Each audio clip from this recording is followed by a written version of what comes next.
Oh, yeah. Good morning. What's going on, everybody? Happy Tuesday. It is I, your host, Huck, for the Morning Mug, episode 191. We are just creeping up on episode 200. Who knows what we're going to do for 200? I don't know. Dress up silly, have giveaways. I don't know. But what I do know is I had a great weekend. How was y'all's weekend? I went and checked out Michael, which of course we'll talk about on the show a little bit later today, probably a couple of times, and you'll see why. But yeah, man, it's just it's going good over here at the old Huckster house. Got myself my Stranger Things mug ready to go. So let's just get it cracking. Bobby, you ready to bring these kids in? Let's get started, y'all. Grab a drink, grab a snack, by golly, because it's time for the morning mug. Let's go.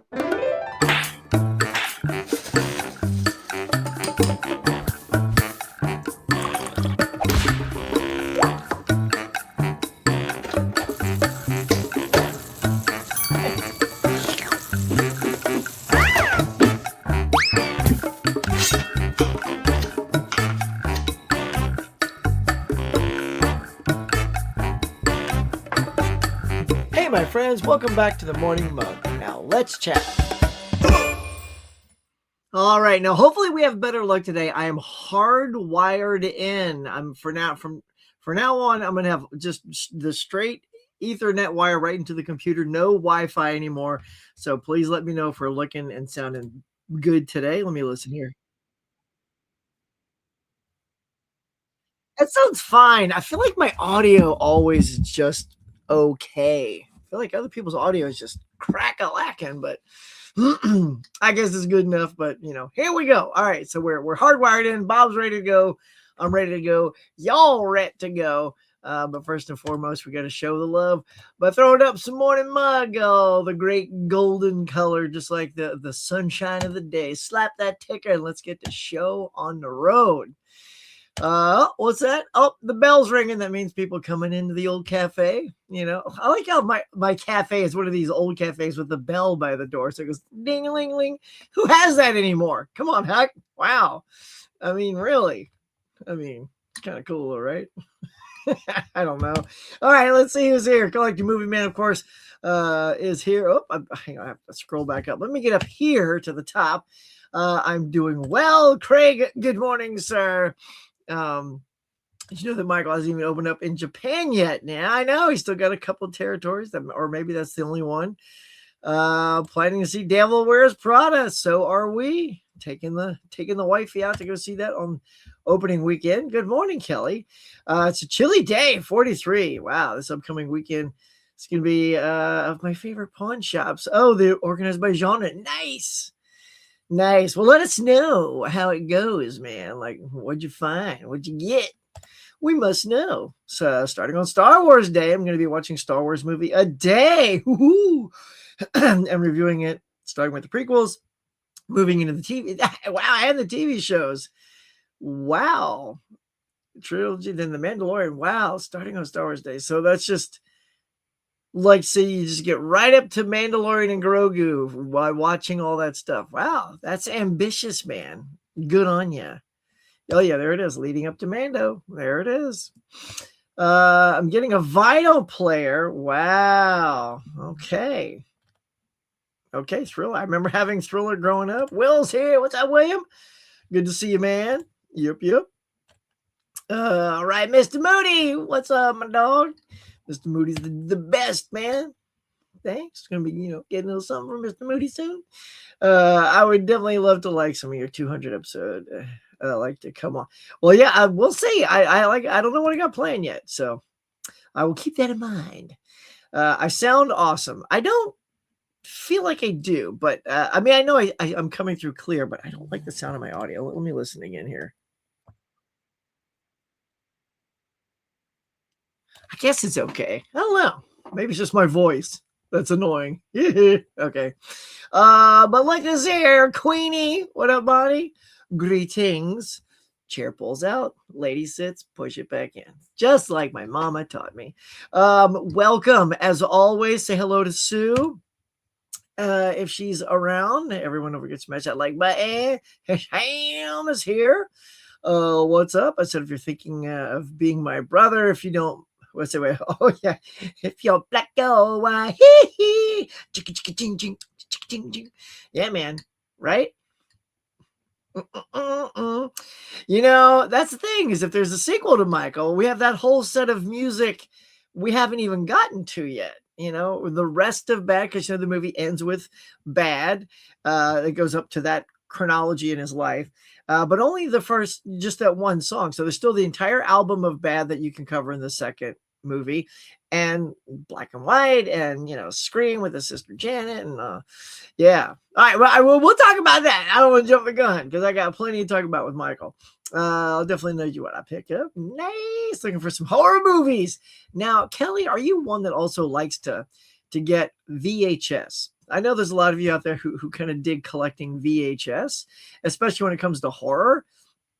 I don't really ever have luck though finding horror movies on VHS. Like, I know there's a gold mine out there somewhere, like, because I mean, there were a lot of VHS tapes, right? Where are those? I mean, have just thousands just been thrown in the trash, like thrown away? Like, it's sad to think they don't live somewhere other than a trash pile. But yeah, I mean, they're out there, man. They are out there.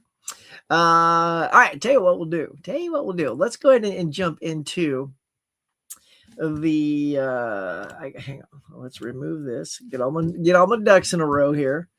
What do I want to talk about first? We talk about the box. Let's just talk about the box office first. All right, well we'll do that. We'll go to the box office. Hang on, gotta set that up there. All right, Bobberoni, wakey, it is time to do your thing. All right, here we go. Whoop, Chrome tab. Hee hee. All right, so let's talk about some box office, man. I'm pretty excited about this weekend. There he is, King of Pop, right there, #1 chart. Look at it, 97. So it was predicted to be much less than that, you know.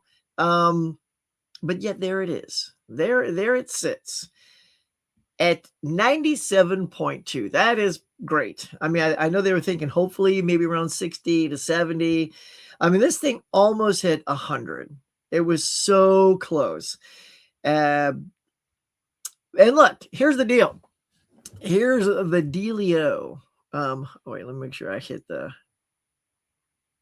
there.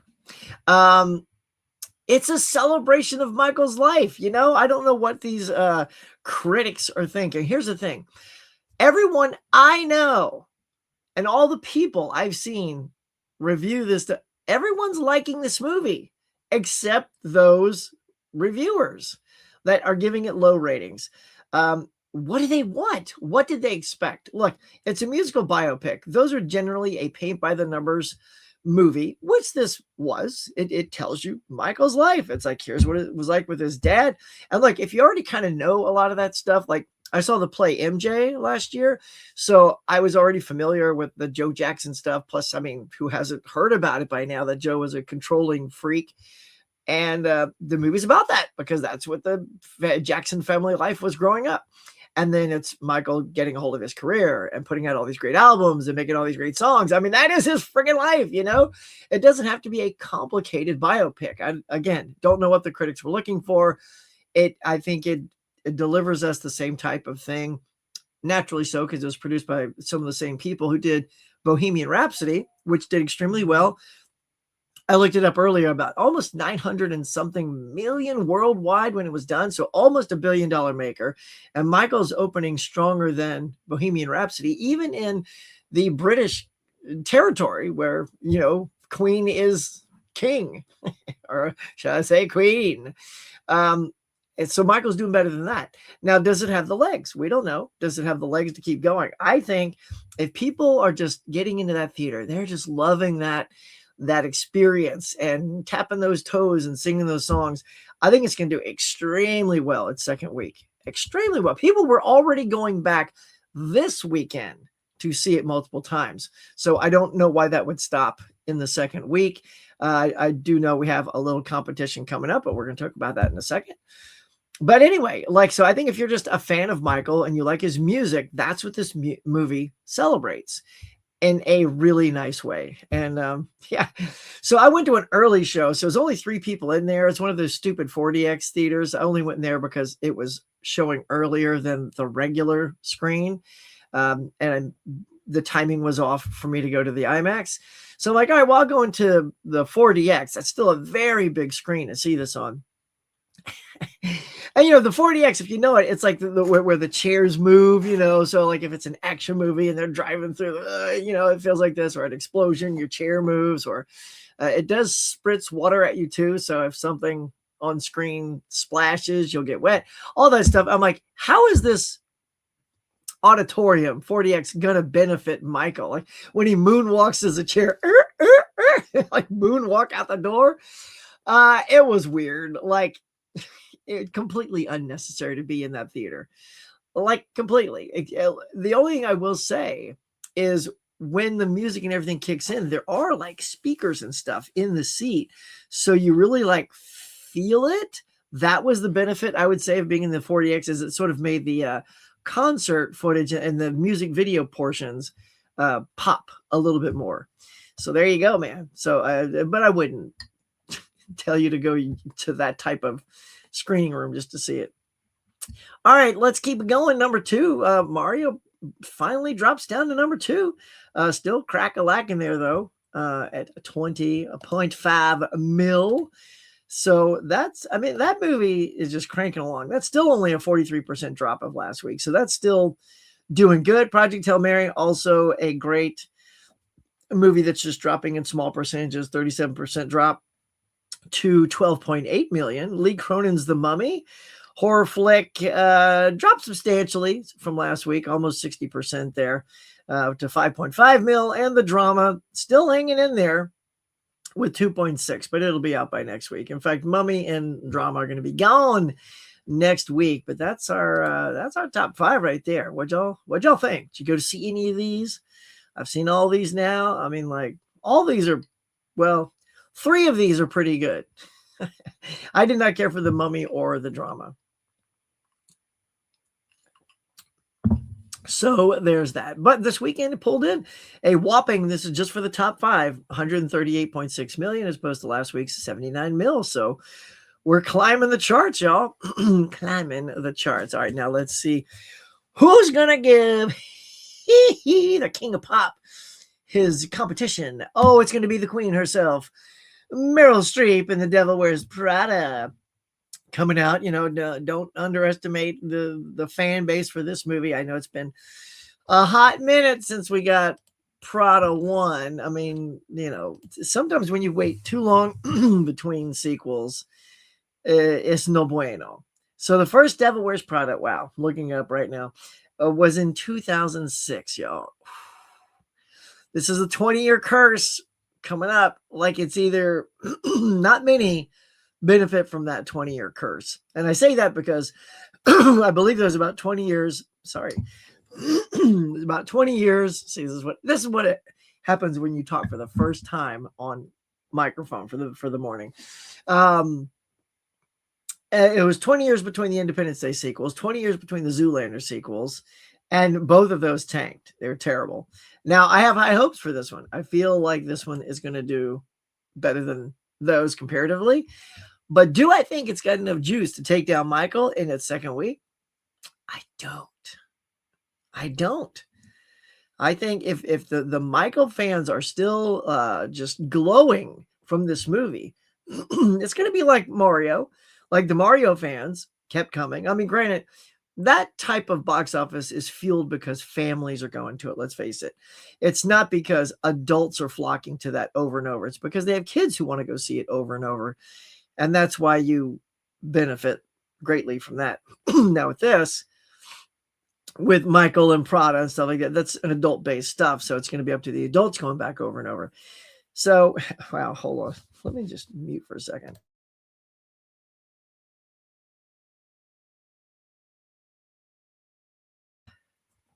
Okay, there we go. Sorry, just had to cough that one out. But, and then next up is, no surprise, another horror movie, Hokum, which I actually saw for a mystery movie last Monday. Didn't know what it was going to be. In fact, it's the first mystery movie I've ever gone to at my Regal, which is weird. But it's a Monday night. Sometimes I'm always like finishing up work and don't really, I'm too pooped to go out or whatever. But anyway, I was off work for the whole week and went and checked out Hokum. And man, y'all, I'm going to tell you right now, it's already, there's an advanced reaction on my channel already. It's great. I really liked Hokum. As opposed to the Mummy, what I didn't like about the Mummy is it just didn't like that an innocent family gets basically not tortured, but has to go through all this stuff with their kid being kidnapped, turned into a mummy or whatever she was. She was more like some possessed, almost like The Exorcist meets the Mummy, and it's just horrific. I don't like. I felt bad for the whole family, and then and it's super gross, which I don't mind. I don't mind a good gory horror movie, but I feel like that's what it had going for it.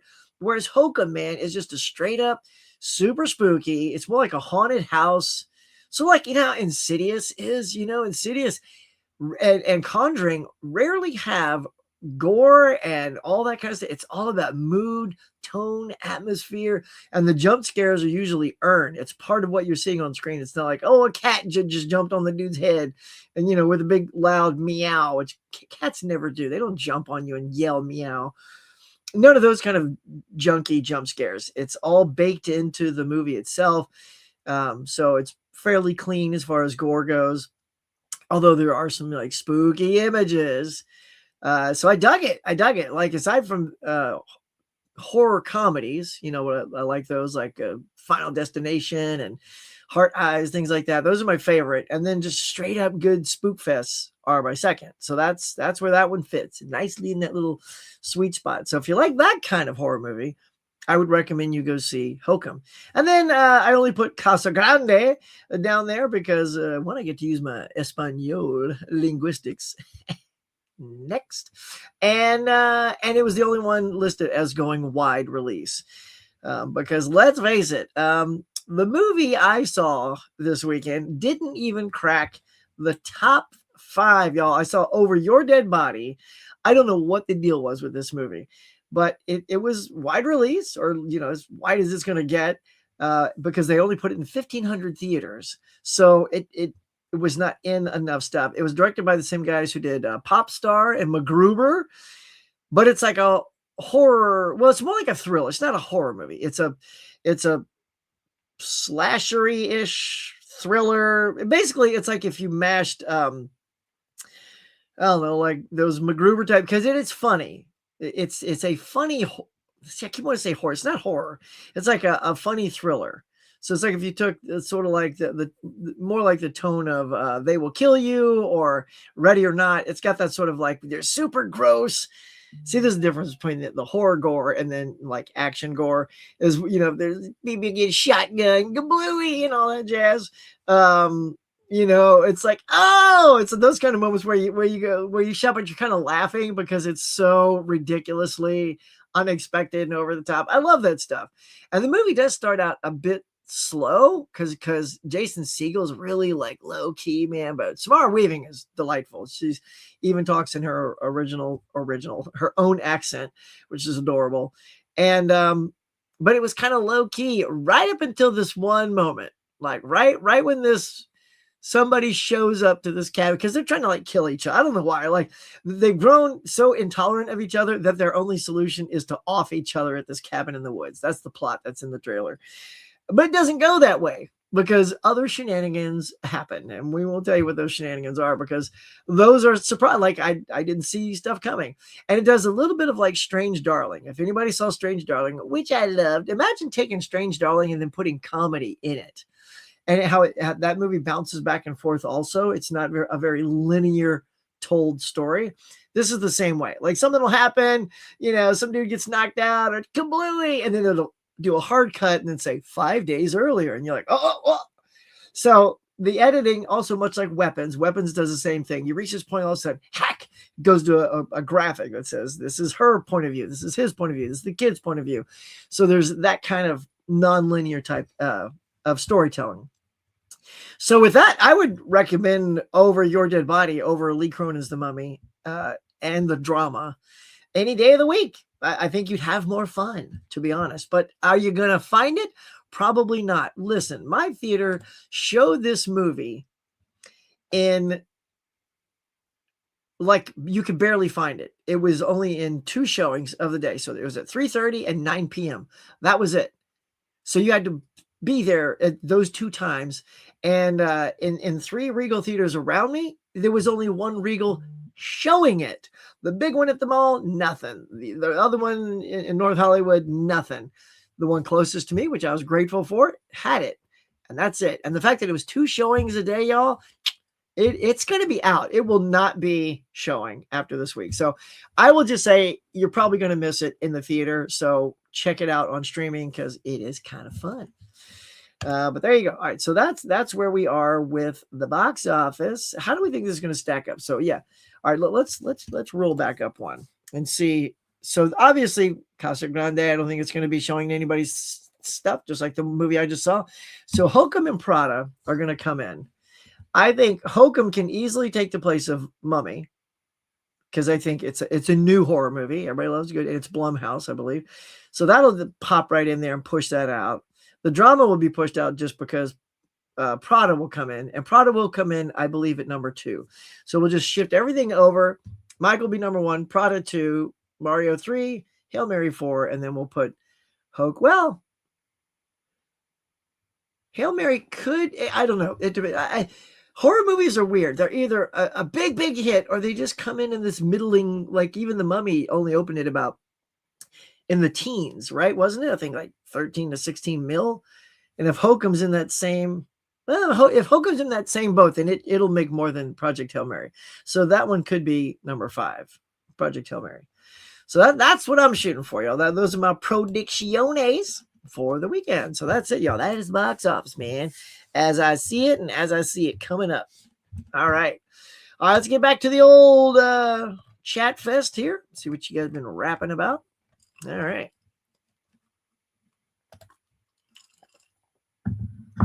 Yep. Good job, man. VHS, my parents' house. Oh, they still have theirs. They have thousands? What? I like your parents. See, they sound like me. They just collected movies when they grew up.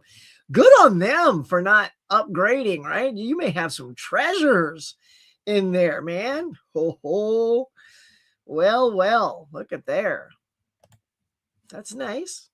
Let's talk about Michael Jackson movie. Why critics don't like Michael? But anyway, yeah, I just I just did all that. I hope I answered most of that, Hisham. Yeah, it's ridiculous. Critics. I know it's like I just said, y'all. It's dumb. They were. Here's what it is. You know what it is, y'all. I'll tell you what it is. The critics wanted the controversy. They wanted the allegations that were given towards Michael later in his life. And where is that real? Is it true? Is it partially true? I want to know the dirt. Look, if that's what you wanted from the Michael movie, well, whatever. First of all, I think just let it go. Like nothing was even proven. He was, exonerated for most of. I don't even know about most. I think like he was never proven guilty of any of it. So there's that. And who wants to see a movie about that? Honestly, I don't want to go to a Michael movie and watch the sad, depressing portion of his life, drag him through the dirt, and not see music. Like, is that what they wanted? Out of here with that. Like, this is what the fans wanted. This is what his fans wanted. Lovers of his music and Michael himself. And the movie delivered what the fans wanted it to deliver. So, yeah, take that, critics. Did you know it beat out? Yes, Oppenheimer. Yeah, for biopics, I think it's the number 1 biopic of all time. It's certainly, like I said, beat out for musical biopics. It's right up there, and I think that makes it the number 1 biopic opener of all time. Now, where it will finish, it remains to be seen because Oppenheimer almost hit a Billy, and Bohemian Rhapsody almost hit it. So yeah, man, we'll see. I love Michael Jackson. My parents were getting annoyed with my toddler self. Nice. Little baby Kelly just moonwalking in her crib. That'd be rad. Although I guess, yeah. It can happen. Started watching Game of Thrones again. Yeah, you got to take that break when the Star Wars stuff kicks in. What up, man? Yeah. Great to see you as always. Come on in, grab a chair, my dear. So Michael Dolby Atmos, I bet that was rocking. See, I mean, if I go see it again, I would go to an IMAX to see that one again. Because, yeah, aside from Prada, I've already seen Hokum, so I don't need to see that this weekend. So that sort of buys me a little extra time. Let's see. That's right. She is here, Mr. Moody. Uh-oh, I froze? Are you serious? But I'm plugged in. Come on, y'all. Really? Maybe I just sat really still. I mean, I better not be freezing with hardcore with a hardwired in. Green light. Yeah, let's go. I'm back. Really? Did I freeze for everybody else or just Dave? Maybe Dave's eyeballs froze. We need a 4K Devil Wears Prada for the first pre-release Blu-ray. Yeah, I mean, that'd be cool. I got the Blu-ray, so I'm happy with that. Does it say starting what? Oh, on my no.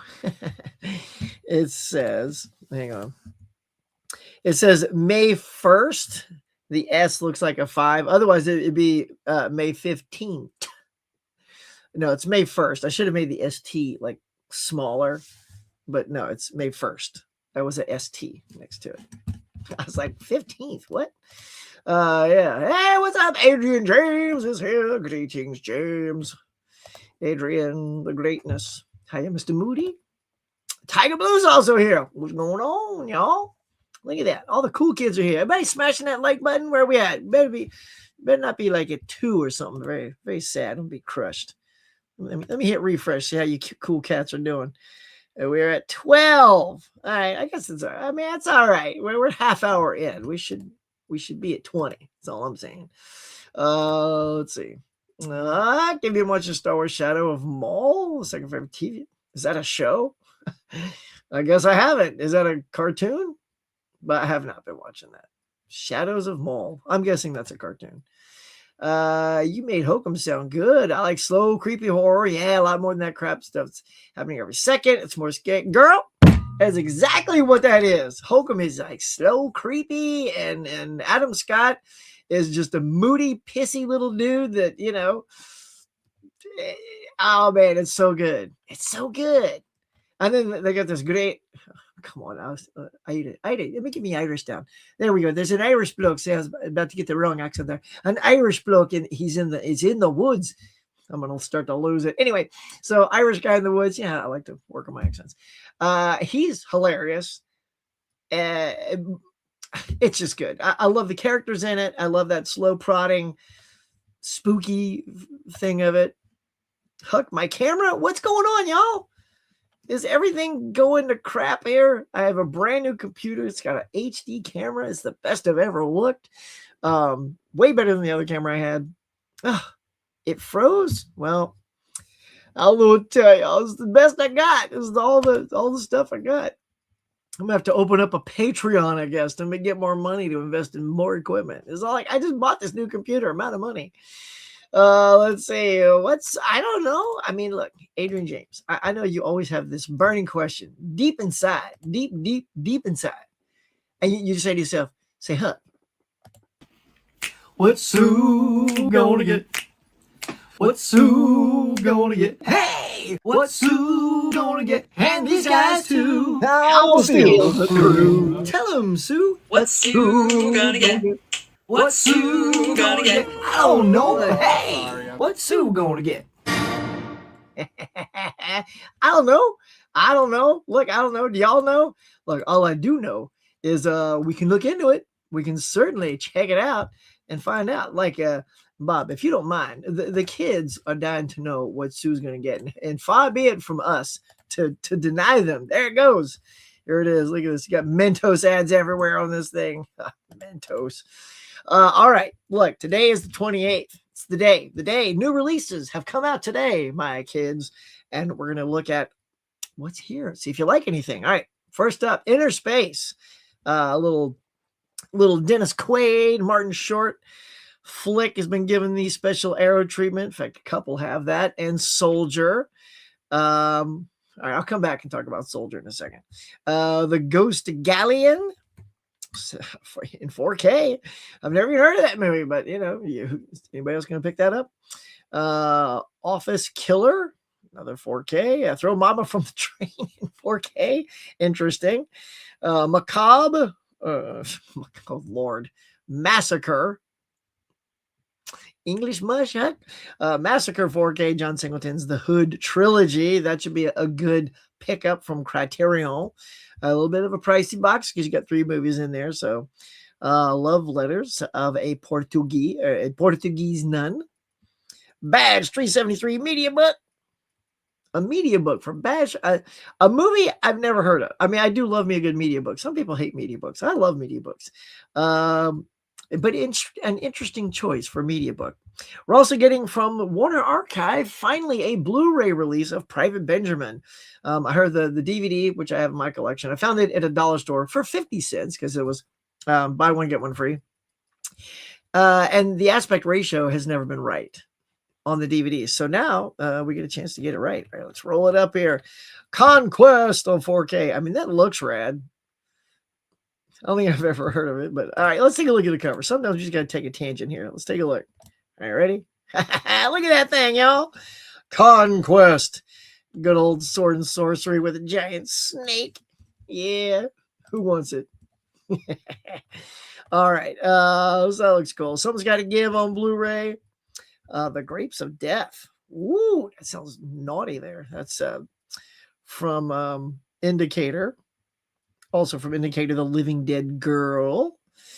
Tiger on the Beat 1 and 2, y'all, in 4K. So if you got to get both tigers on the beats, there you go. Jewel Dow, Fear Has a Thousand Eyes. Dust Bunny. My buddy Joe told me about Dust Bunny. He said, you got to see that. He said, that's a good movie. So I'm going to be looking into that. That's not going to be a blind buy, though, just because my buddy told me it's a good movie. I don't blind buy, especially a 4K of a movie I've never seen. You have to see that first. Boarding Gate, Highest to Lowest. Hey, we're getting a little digipack there. It's that latest Denzel Washington movie. I missed that in the theater, so definitely want to check that out. A little Stardust on 4K. We're getting some pretty good titles this particular week. Captain's Courageous. Nice. I'm just going to skip a few here. Got Abbott and Costello, Hold That Ghost. They're getting a whole bunch of these Abbott and Costellos on 4K now. I just finally picked up, boomed down here. Abbott and Costello Meet Frankenstein. It's my favorite Abbott and Costello movie. And the 4K looks great. Fantastic. All right, now we're just going to do a little scroll in here to see if anything pops up. That is of interest, perhaps. Got some saucy stuff down here, a little spicy stuff. Inner Space down there again. I don't know. Anything jumping out at you guys? What is this? Jess Franco from Bangkok with Bullets. Whatever. Another Monogram Matinee Volume 2 from Warner Archive. Again, Throw Mama from the Train, but this time on Blu-ray. Ooh, look at this. The Hunters of the Golden Cobra. All right, this looks like the same people who put out the other thing because it looks very colorful and kooky. Anything else? Ark of the Sun God. No, that doesn't look like a Raiders ripoff. All right, let's look at this, y'all. Oh my God, look at this. Literally the Ark of the Covenant over the dude's head. And just, okay. From Severin. Good old Severin release, y'all. Look at that thing. Okay, what do we think? Who's picking up the Ark of the Sun God? If they sent me a review copy of that, I would check it out. Hint, hint, Severin. I'll check it out. Jungle Raiders. All this stuff from Severin. Jungle Raiders. The Hunters of the Golden Cobra. It's like a whole series of them, y'all. A bunch of Raiders knockoffs. Which I don't mind a good knockoff, if I'm being honest. If it's fun, I'm down. And then we got all these at the bottom. All right, so that's a crazy day, man. It's a pretty stacked. But I would say up top here. Okay, so what I was gonna say about the Soldier is Soldier, it's a good movie, but it's not great. You know what I mean? Like I rewatched it, not even knowing that these were coming out. I'm like, you know what? I have the Blu-ray. Let's give it a look. And you know what? After seeing the Blu-ray, it's fine. Like it's not in such a high regarded movie in my collection that I need to pop it up to 4K from Arrow. I think the Blu-ray I have is just fine. I also have Interspace on Blu-ray. I'll probably give that a rewatch before I consider picking up the Arrow because, I know you get a little extra bonus features here and there, stuff like that. But is that enough to upgrade both of those titles? Because, if you wait until Arrow's sale, even on the sale, the 4Ks are $30 because it drops them down to that, or $25 or something like that. 25 if it's not a chunky box. So yeah, I don't know. What about you guys? Anything on this list? Let me know. Like I always say, what are you gonna get, or what's calling to you? What's calling to you to add to your collection? Like I'd like to pick up that Private Benjamin at some point. Sadly, Warner Archive, aka Movie Zing. If you go to their website, Movie Zing, I just promoted their sale last month. They only do like one sale a year, which is unfortunate. And it's like it used to be 4 for $44. There was 4 for $49. And now it's 4 for $54. It's just everything keeps going up, y'all. Prices. So Warner Archives aren't always discounted. So when they are, you got to jump. So, all right, that's it. That's where we're at, y'all. So that's the new releases coming out. If anything is shaking your bacon, let me know. All right, let's get back to y'all. No, did I miss that? I must have missed that, Dave. Let's see. Someone's want to pop back on here. I saw that you're watching it. Yeah. Anyway, I can't spend too much time looking. If it's a good one, just re-tag it or something. Let's see. Played in that movie that you saw with Bob Odenkirk. Yes. I see what you're saying. Yeah. So the movie I saw, it's called Normal, where Bob Odenkirk is this sort of a fill-in sheriff for this town. And yes, Lena Headley, I think it's Headley. Lena Headley is in that movie. And she's good. She's good. I enjoyed that movie. What up, Eli? What's good, man? Saw you last night. I know we tried. Trek took it to the end as far as we could. I mean, I was just judging, but I applaud that. It was right up to that last one. I'll be honest. Starship Enterprise against Nightmare 3? I don't know. I kind of thought that was the pull. It's like, if you're going to pull something that represents the entire, it's that ship. But alas, Nightmare takes the win. So it was not a slam dunk. I know, Eli, you were like, they're taking every round, but it came down to that last one. So you got to say, they all put up a dandy fight. We are talking about, by the way, on the Mega Mike the Movie Man's channel last night, we had a battle royale because he's been doing these franchise battles, as y'all know, for quite some time. And we battled Star Trek against Nightmare on Elm Street. And while I have been playing on Team Star Trek every single time, this time he took me off the team and I was a judge. And so there's 3 players. So it was up to those 3 players to bring it and get them into the final round. So winner of this goes into the final round. So go watch it. It was a lot of fun. And, Star Trek took a swing. I saw, Mike. Oh, Michael, you saw Michael. It was great. Nice. Hey, Candace, what's going on? Eli, Moody, everybody's getting your Hayes in here. Yeah, I agree. I think it will be at number 2. All right, Horse McPizza says I saw Society of Snow, and my gosh, it was a heavy watch. Anyway, anyone see it? I have not seen Society of Snow. It's the one that's based on a true story about the rugby team who crashes in the mountains and has to resort to eating the dead. Yeah, that's also like the movie Alive. Same thing, where it was a team. I don't know if it was a rugby team. It's something very similar plot. Or is that the same story and they just remade it? Or is it have a different title somewhere else? I don't know. But yeah, I know that's been done before. But yeah, that's, I don't know. I don't know if I need that, man. Speaking of biopic, what biopic movie are completely fictionalized and not true at all? I don't, the one that pops in the mind is Spinal Tap. Spinal Tap is the greatest of all fake biopics, right? I mean, it's Spinal Tap and Meet the Ruttles with who is that? I think Eric Idle is in Meet the Ruttles. That's fake.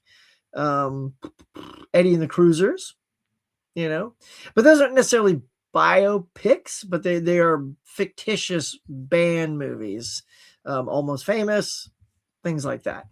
So those aren't necessarily biopics. So the closest you get to a biopic would have to be Spinal Tap, I think. Let's see. Oh, she loves it when they chomp on the dead people. Oh, look at you. What? Finally got around to see Project Hail Mary last week. Really good movie. My opinion, it's not even much of a Gosling. Oh, you're not even much of a Gosling fan, but really like this. Yeah, I think that's what's, I think a big thing about him is none of his movies have been massive blockbusters. I mean, La La Land did pretty well, but Fall Guy kind of tanked, and he did great in Ken, but I think that's also because Ken was sort of a product, it was Barbie product. So the Barbie fans went, and then he was just super funny in it. And so I think just that's why I was kind of surprised that Fall Guy tanked, because Barbie came out first, did well, he was funny, nominated, and then somehow, like, where were his fans during the? I love Fall Guy. I thought the Fall Guy was great, and now he comes out in this and he does great. So I think Ryan is still sort of chasing that fan base, even though I know a lot of people love him. But this is the one that put him, I think, into that next round. You was dancing in your seat. I know, man. Weren't we all? Weren't we all? I don't know if I can do it. Yeah. I know, man. All right. This is too heavy, man. Come on. This is the morning mug. I don't want to eat people. There was no Janet. What's up with that? Well, I looked into it because I was curious as well. She just didn't want to be a part of the story. In fact, I'm trying to remember, but I think in the MJ play, can't quite remember. I don't think she was in that either. It was weird because when Michael was a certain age, I was thinking to myself, Janet should be around. She's not that much younger than him. Like she hasn't even been born yet. He's already a teenager. Where's Janet? And it's just because she didn't want to be represented in the movie, which I think is unfortunate. But you know what? To be honest, she would have been a throwaway anyway. Like LaToya, I mean, all the brothers, they're all just sort of background. Like when they get out there and sing, the brothers are there and they're doing their good thing. And, there's the basketball scene. So there's a little interaction. I was kind of hoping for more. Like I wanted to know, like, is there one brother or sister that Michael went to sort of connect with and communicate with? And you don't really get that there was one, because, he gets Bubbles the chimp instead, because, Bubbles will listen to everything he wants to do. So yeah, that's why there's no Janet. She just didn't want to have her name be a part of the movie. That's all. It's nothing horrible. It's just she just didn't want it. And again, she just would have been relegated to a background character anyway. So I think it's fine to leave her out if that's her wish. Oh yeah, you haven't seen it yet? Oh, come on, Adrian. I can see you in the aisle. Just moonwalking. People saying, "Get off my popcorn, fool." That could happen.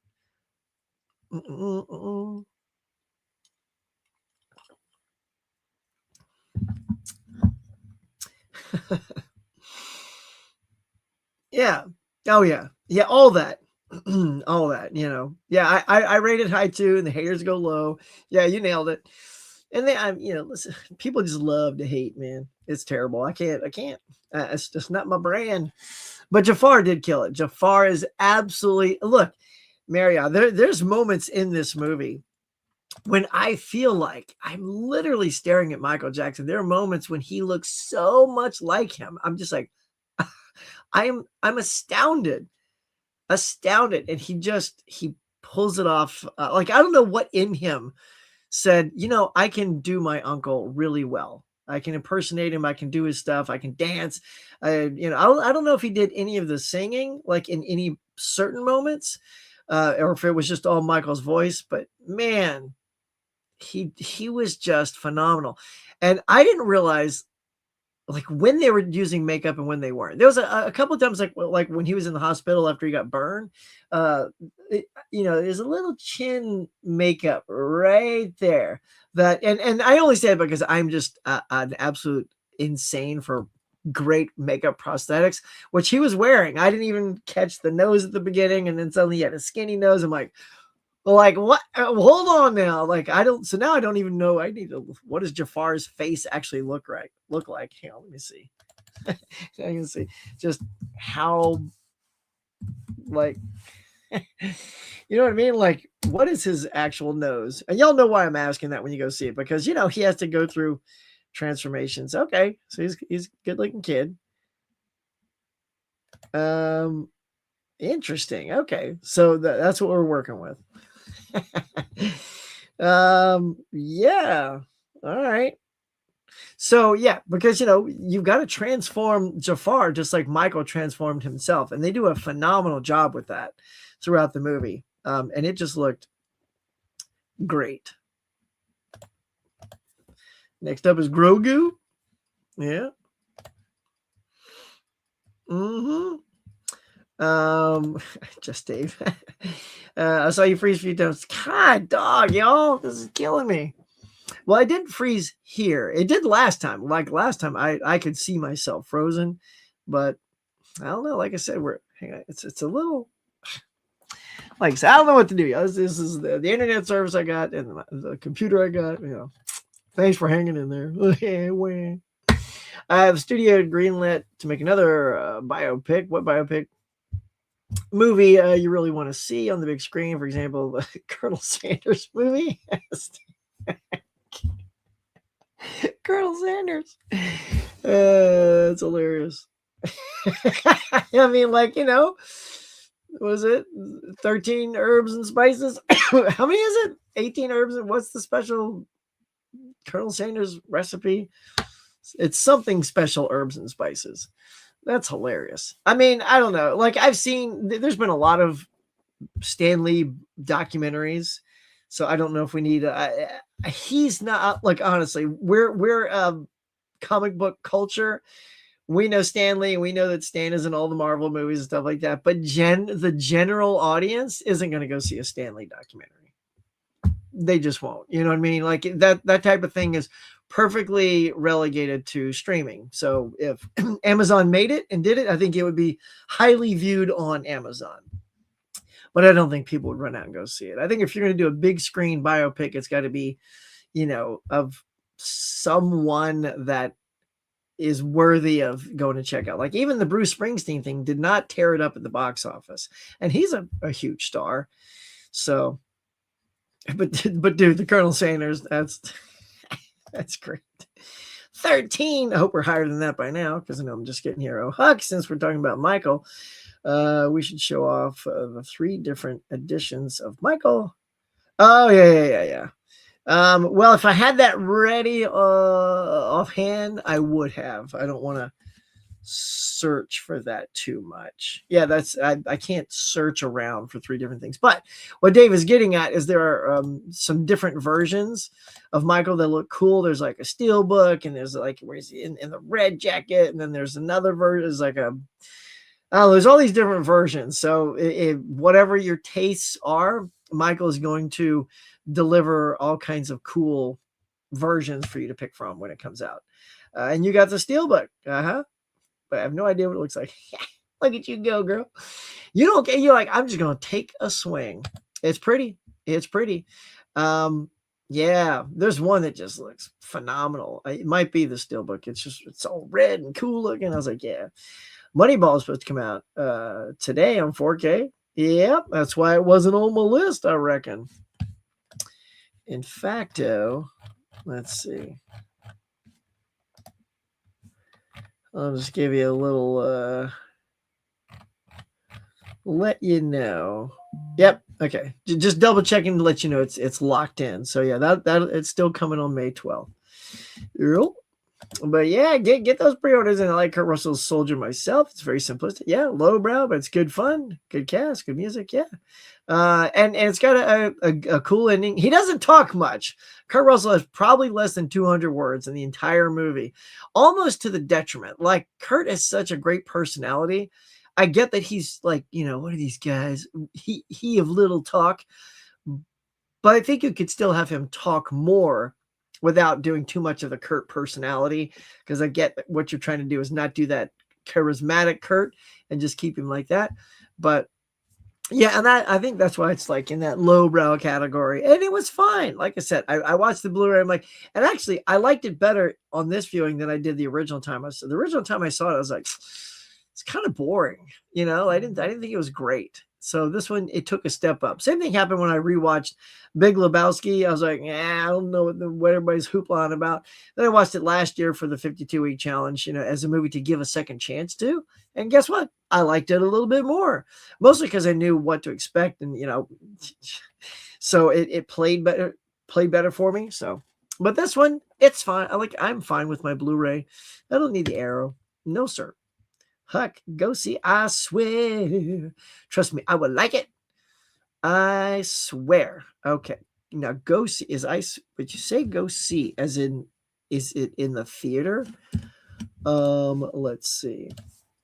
I swear. Checking my box office mojo. Oh, it's a biodrama. Looky there. John Davidson, diagnosed with Tourette syndrome at a young age, which alienated him from his peers. He struggles with a condition few people had witnessed. All right. I definitely know that is not here. Like, I look at all my theaters, I swear is not showing no place. Is it even on the charts? It's probably in UK, probably. I see it elsewhere. Domestic, let's see. That means it would have just come out like on Friday. I will look. I'll tell you what, let's see where I Swear came in. I Swear actually did come in at number 13 on the overall box office. It's only in 645 cinemas or screens, theaters. So that's not great in as far as accessibility. I will look though, because LA is kind of a big place and they tend to get stuff. But if it's not, yeah, I will definitely put it on my must watch when it comes out on streaming. Because 645. I was lucky just to get Over Your Dead Body, and that's in 1,500. And it was in one theater twice a day. I mean, that's awful. So if I Swear's out there, it'll be in one showing a day, 20 miles away or something. So yeah, man. You got highest to lowest. Yeah, that's it. All right. Sometimes that's all you need. Thank you for letting me know, Steve. So I just want to know what you guys are going to get. Oh boy, you blind bought the OG Kurosawa one. Okay. Look at you go. Nothing worth picking up today. All right. Yeah. No, yeah. As far as like the first week kind of thing, would you pick any up on sale? There's the big one, Haas. Like, would any of those pop for you on sale? Like, would you go Inner Space, Soldier, Throw Mama from the Train? How about that Conquest in 4K? Yeah, with all that, sweet cover. So when you got to make a beautiful cover like that, it means the contents of the movie probably are never going to live up to a cover that cool. But was that also Severin? No, that's from Cauldron Films. So Cauldron Films put that one out, and then Severin put out all those other ones that again look like Raiders ripoffs. So you got the Ark of the Sun God, Jungle Raiders, even has Raiders in the thing, and the Hunters of the Golden Cobra. What's funny is we have all these weird like movies like that. I never see or hear about those on streaming. Those to me should be like streaming worthy movies all over the place. We should be seeing those right and left, right? Because those lesser movies need to be seen. And if the only way you can see them is on physical media, you have to do what I'm doing, is to show people that things like that are even coming out, or just know about it in general. Or maybe you're a Severin fan and you're on their email list. You know what I mean? Like otherwise, who's going to even know about those movies? And sometimes, like Good Friday night, you need a cheesy Raiders ripoff to sit and watch. I think we do a long double feature, both in back to back. Okay. All right. The only thing I want that got delayed till May is Moneyball. Yeah. Okay. Yeah. We saw that. I haven't seen the Spike Lee one yet. I have not either. It didn't last too long here. I missed it. I expect I'll prefer the Kurosawa one, but Denzel, gotta see it. All right. Candace says I got some stuff today, Thursday. Oh, you got the second Wicked for good? Okay, that's good. That's good. I don't have that one yet. I'm waiting for a sale. I'll watch it eventually. I don't want to see them too close together. All right. Lou Ponto is in the house. What's going on, my dog? Welcome to the show. Looking forward to The Burbs on 4K and Them on 4K dropping in June. Yeah. For recent releases, I want to grab The Adventures of Remo Williams. Saw that came out. I have that on Blu-ray. A movie's in there already. Yeah, it is. It's a fun movie. It's a fun movie, but again, it's like I like the Blu-ray. I don't know. If I didn't already have it, you know what I mean? I'm just trying not to like spend money again on the same title, you know. But we all do it anyway. There are some I will go ahead and, you know, open the old wallet for. Okay, so it is. Okay, I was gonna say it sounds like the same story. So yeah, all right. Have you seen both? And are they just pretty similar? I would guess if they're based on the same story. Mr. Ponto, what up, Steve? Not the 9 o'clock news did a brilliant parody of that Alive type movie. Then, after eating the cruise and pastures, they finally were reduced to eating the in-flight meal. Reduced to, and then that killed him. Oh my god, that is funny. That's pretty good. That's great. That sounds like that's actually better than what a Saturday Night Live sketch. Like I feel like that's, you know, yeah, that's a better sketch than they would do. That's funny. 9 o'clock news. Is that on YouTube? I need to see that. That sounds hilarious. Right up my alley. But Society of the Snow has South American cast and cameos. Oh wow. Ooh, that's got to be weird, man. If you're one of the actual survivors in that. Wow. See, I'd have PTSD being I don't know if I would want to be a cameo in that. Ooh. I mean, I'm guessing maybe they're not in the crowd that goes down in the plane. Maybe their cameos something else so that they didn't have such trauma. Like maybe they're just people in the airport walking by. I don't know. You tell me. You probably know. Haven't seen Alive, heard about it. Worth a watch? Question mark. Wait, Dirkberry Stig and Nasty weren't real? Dirkberry Stig and Nasty. Yeah, I remember that. Let's see. I thought you might. Society of Snow. Well, we're just doubling down on this movie. It was heavy, but a good movie. Definitely made me grateful to be alive and not in a situation like that. Amen. Amen. Not as good as Society. Okay, then look at this. We're fighting for who eats better people movies today, I guess. Oh, add the cart. Here we go. Okay, saying hey. Let's see. Alive is so long ago. 93. On TV, probably a VH rental. Yeah, I know. What up, Jeff? Let's see. Marriott says, Steve, so bummed I couldn't go see Eric Idle. Yeah, man, he was in Helsinki. I know. I love Eric Idle. That'd have been cool. Oh, a Michael. Well, there's sort of no, it's not a Michael Jackson, but there's Air, which is a biopic about his shoe. So you could go see that. Ben Affleck and Matt Damon. That was good. I liked Air a lot. That was very good. Jafar did have that family resemblance. Yep, especially in his mouth and smile. The eyes gave it away at times. Yeah, but then sometimes the eyes. That's what I'm saying is there were moments where the eyes were like it's like they changed in a scene. It's like, oh, wow. I don't know, like because you're right. Like the eyes are just slightly different, but sometimes maybe it's when he was doing the makeup on there and the eyebrows were at a certain angle. It nailed it. As like, wow. But yeah, I think it pays off having somebody in the family have sort of the Jackson genes in him. Javar sings at the top of the Michael tracks. When there's no music. It's him. Nice. Okay, good. Yeah, I figured he probably did a little shot, Jafar. Steve, had he come to my home city, Tampere, like John Cleese did. Nice. So John Cleese came there and you went and saw him? That's cool. You guys seen all the Pythoners, man? Ooh. That is interesting. I know there's a lot of documentaries out there. I've seen many on streaming and stuff. And there's a few DVDs like Who is Walt Disney and all that jazz. But yeah, right? Maybe because no one really knows Walt. You know what I mean? Like we all know of him and we've seen him introduced like the Sunday night movies or whatever, and everybody's seen pictures of him. But in general, people I don't think have a visual of Walt Disney other than just the still of him like holding Mickey's hand or whatever. But I mean, still, that would be a fascinating biopic. But they'll leave something out because I know that he turned to, I believe, some. I don't know if it was Nazis, but it could be like to help build the entire park and connections there. And they'll probably water that under the bridge, kind of thing, which will send those critics into a panic. Oh, where's the dirt?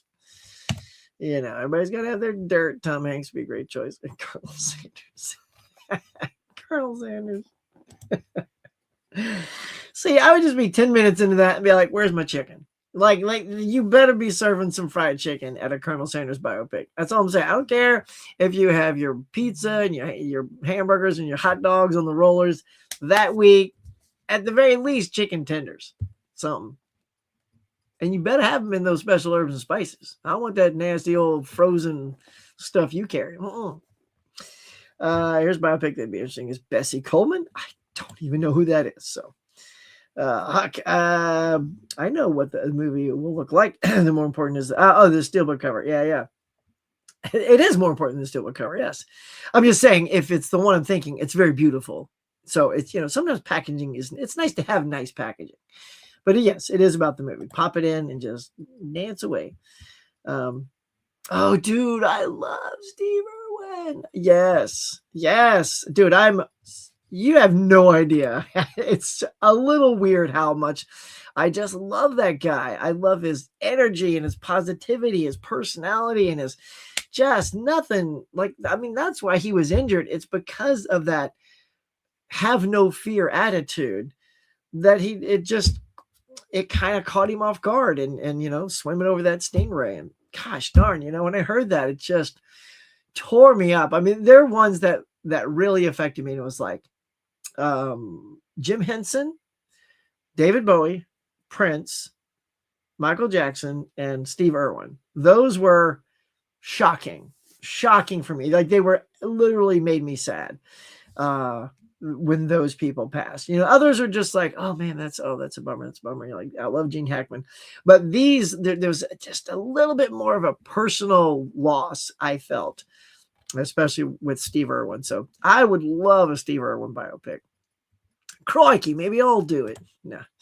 When I get paid on Friday, you're gonna get that Michael Stillbuck. You're gonna be double dipping, man. Mm-hmm. Nikki is here. Good morning. Love it. All right, where are we at now? See, now we have such a huge crowd.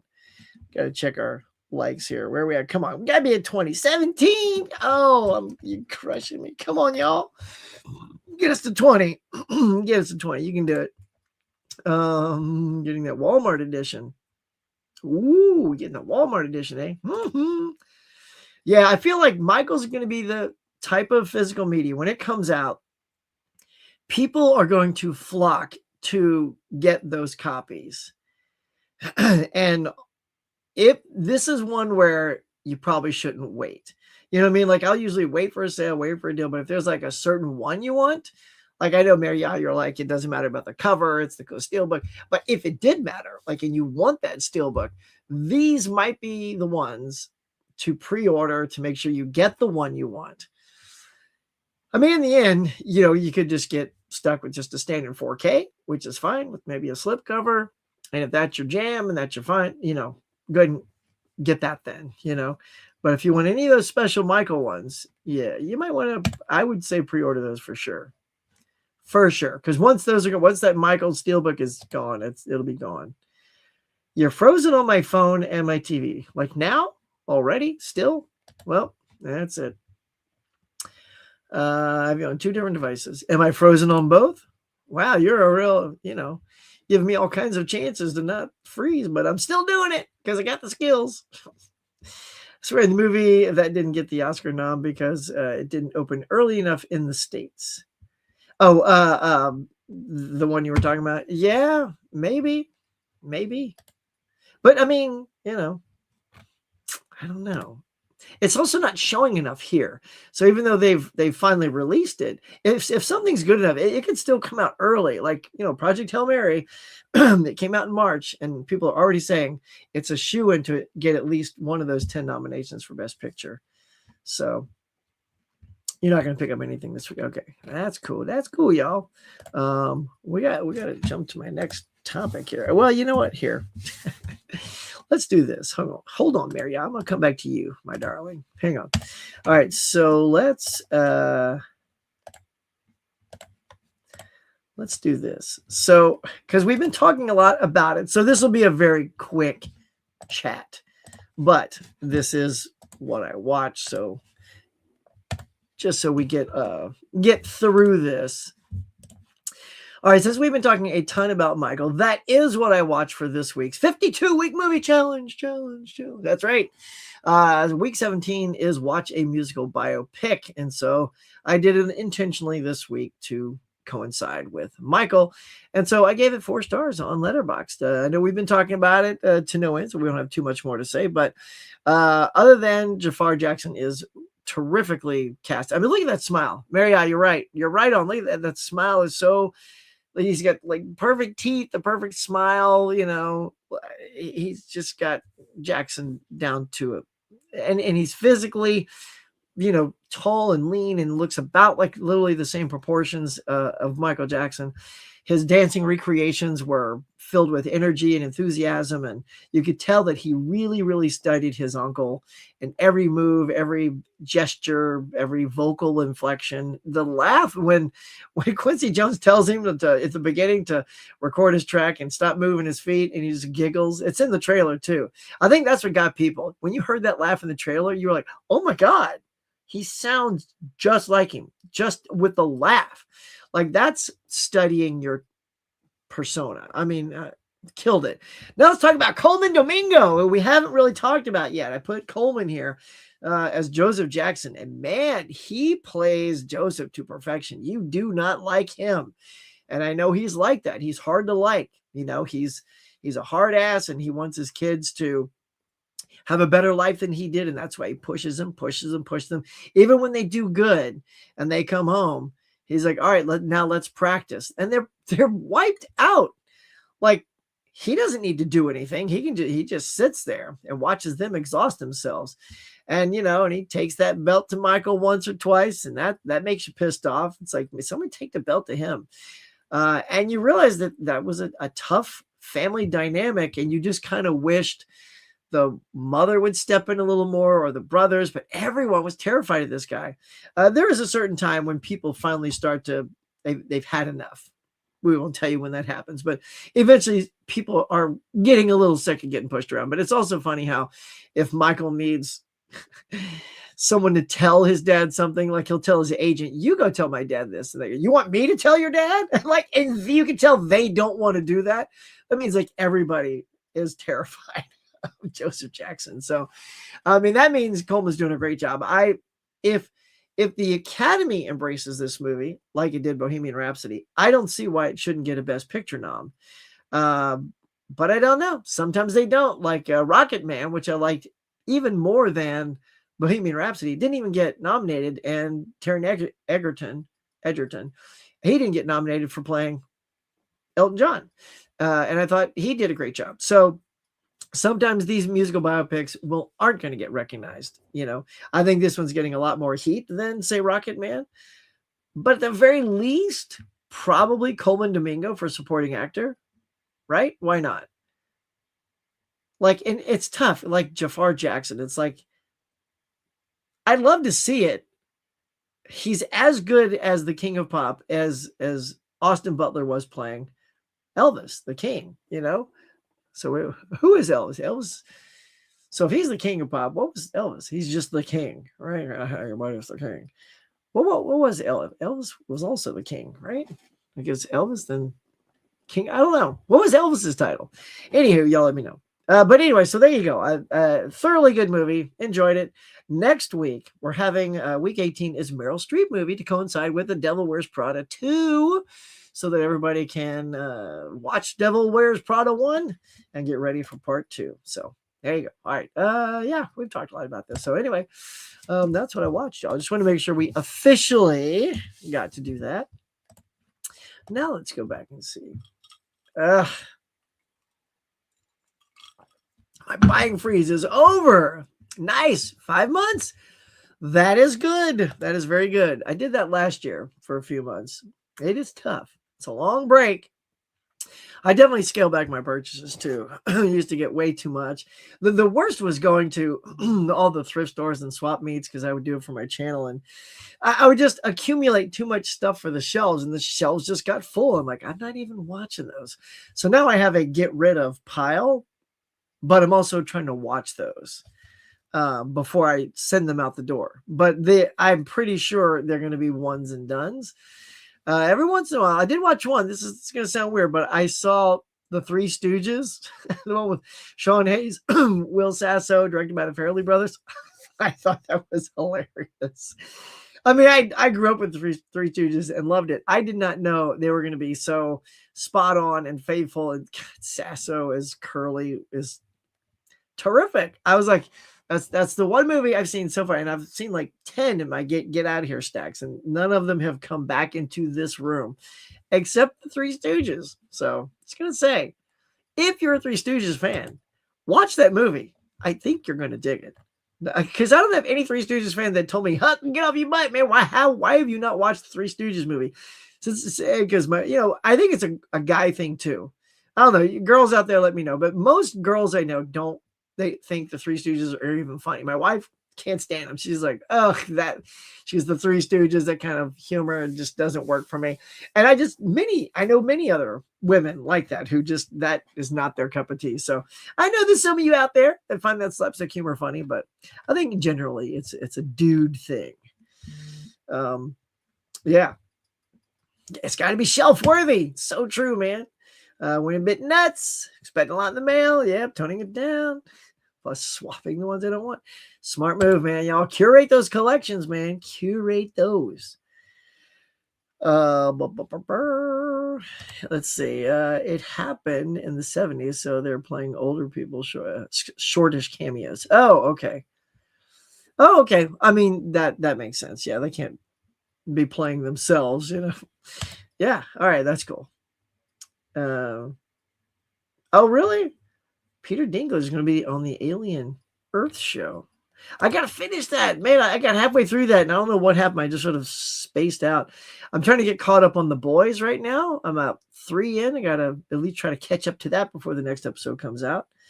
I'm curious to see how that's going to end. Anybody else like fans of The Boys out there?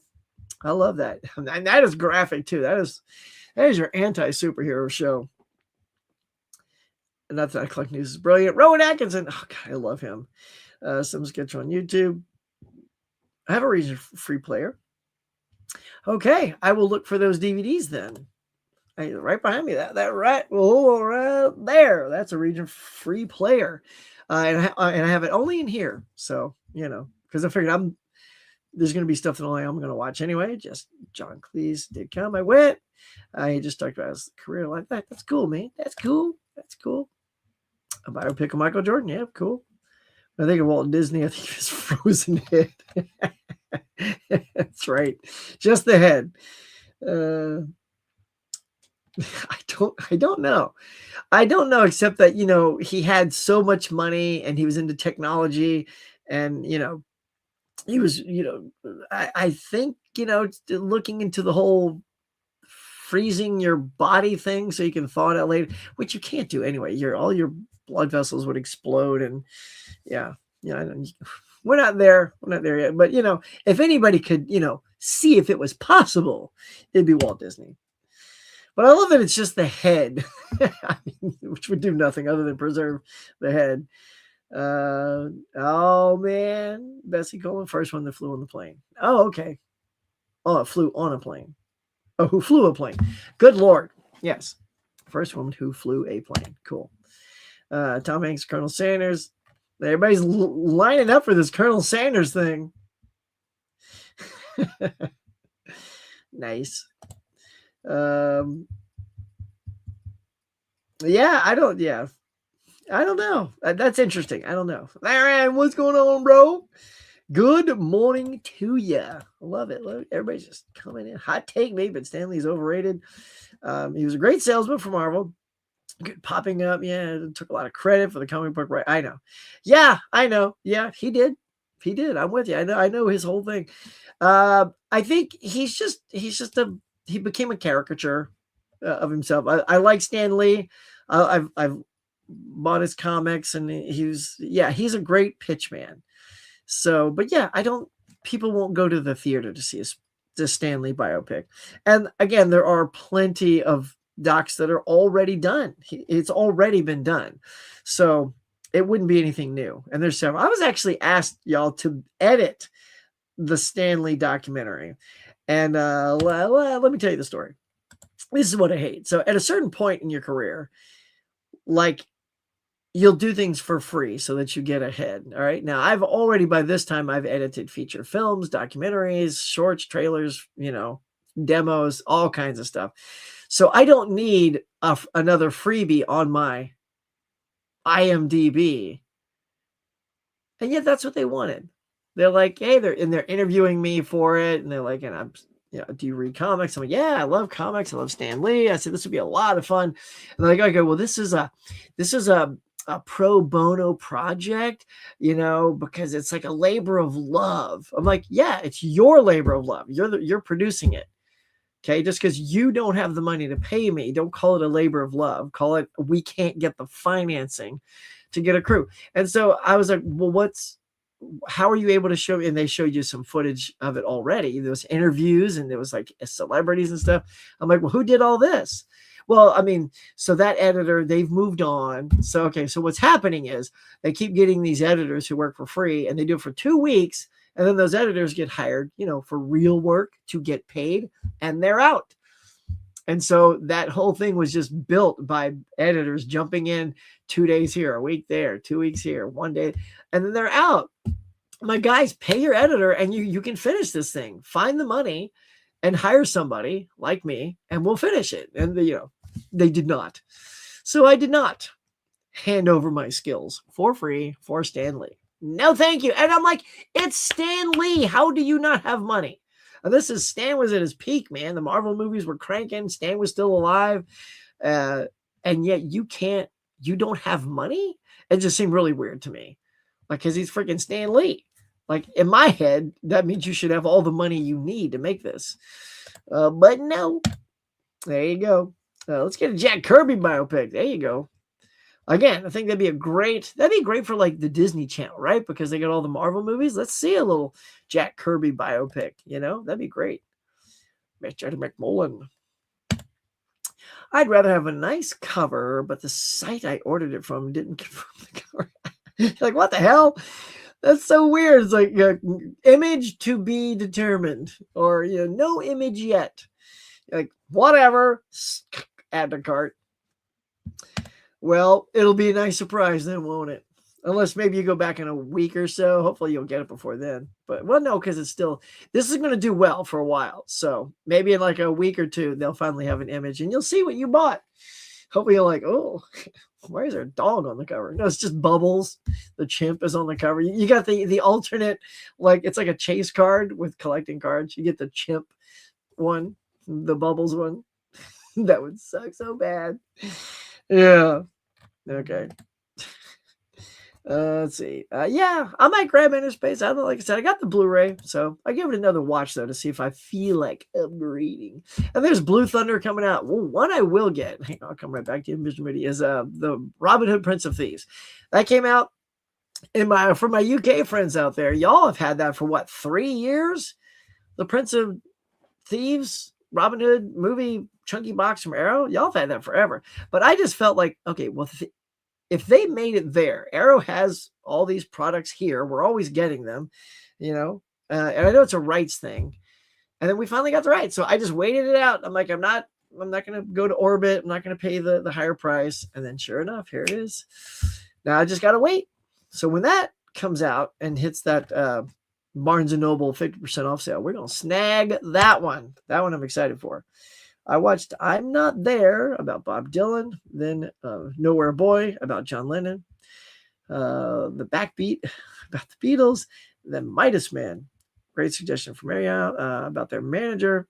Heck of a Sunday. Wow. So lots of biopics for you there. Nice. Speaking of, so what was everybody's take on the Timothy Chalamet thing, like from last year, right? The what was it? The something, his Bob Dylan movie. Why am I blanking on the title? Anyway, his Bob Dylan movie. What did y'all think of that? See that trailer for that movie that's coming out in May that has Jude Law, where he plays Putin, the Wizard of the Kremlin. No, I haven't seen that trailer at all. That sounds funky. I'll be so mad if Michael doesn't get nominated. I want Jafar Jackson to get nominated. Coleman Domingo. Yeah.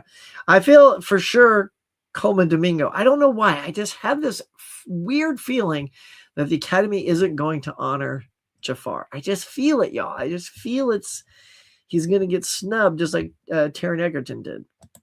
I don't know why. Hope he doesn't. Because when it comes to the actors, there's only 5 noms, but the movies you get 10.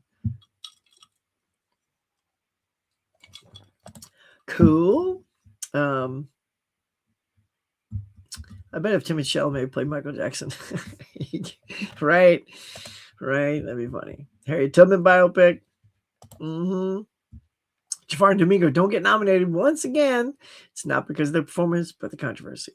I know. See, I mean, look, I know that Michael Jackson is a controversial thing, but it's also a beloved thing, and yeah, I'll be honest, Maria, I think the reason, like Bohemian Rhapsody won so many awards leading up to that. Green Book wasn't even getting talked about.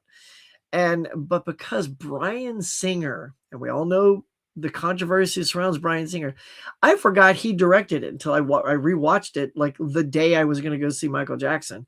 I'm like, all right, let's see. Yeah, because they're the producers. I'm like, all right, let's see if they bring this secret sauce to Michael. And it didn't win.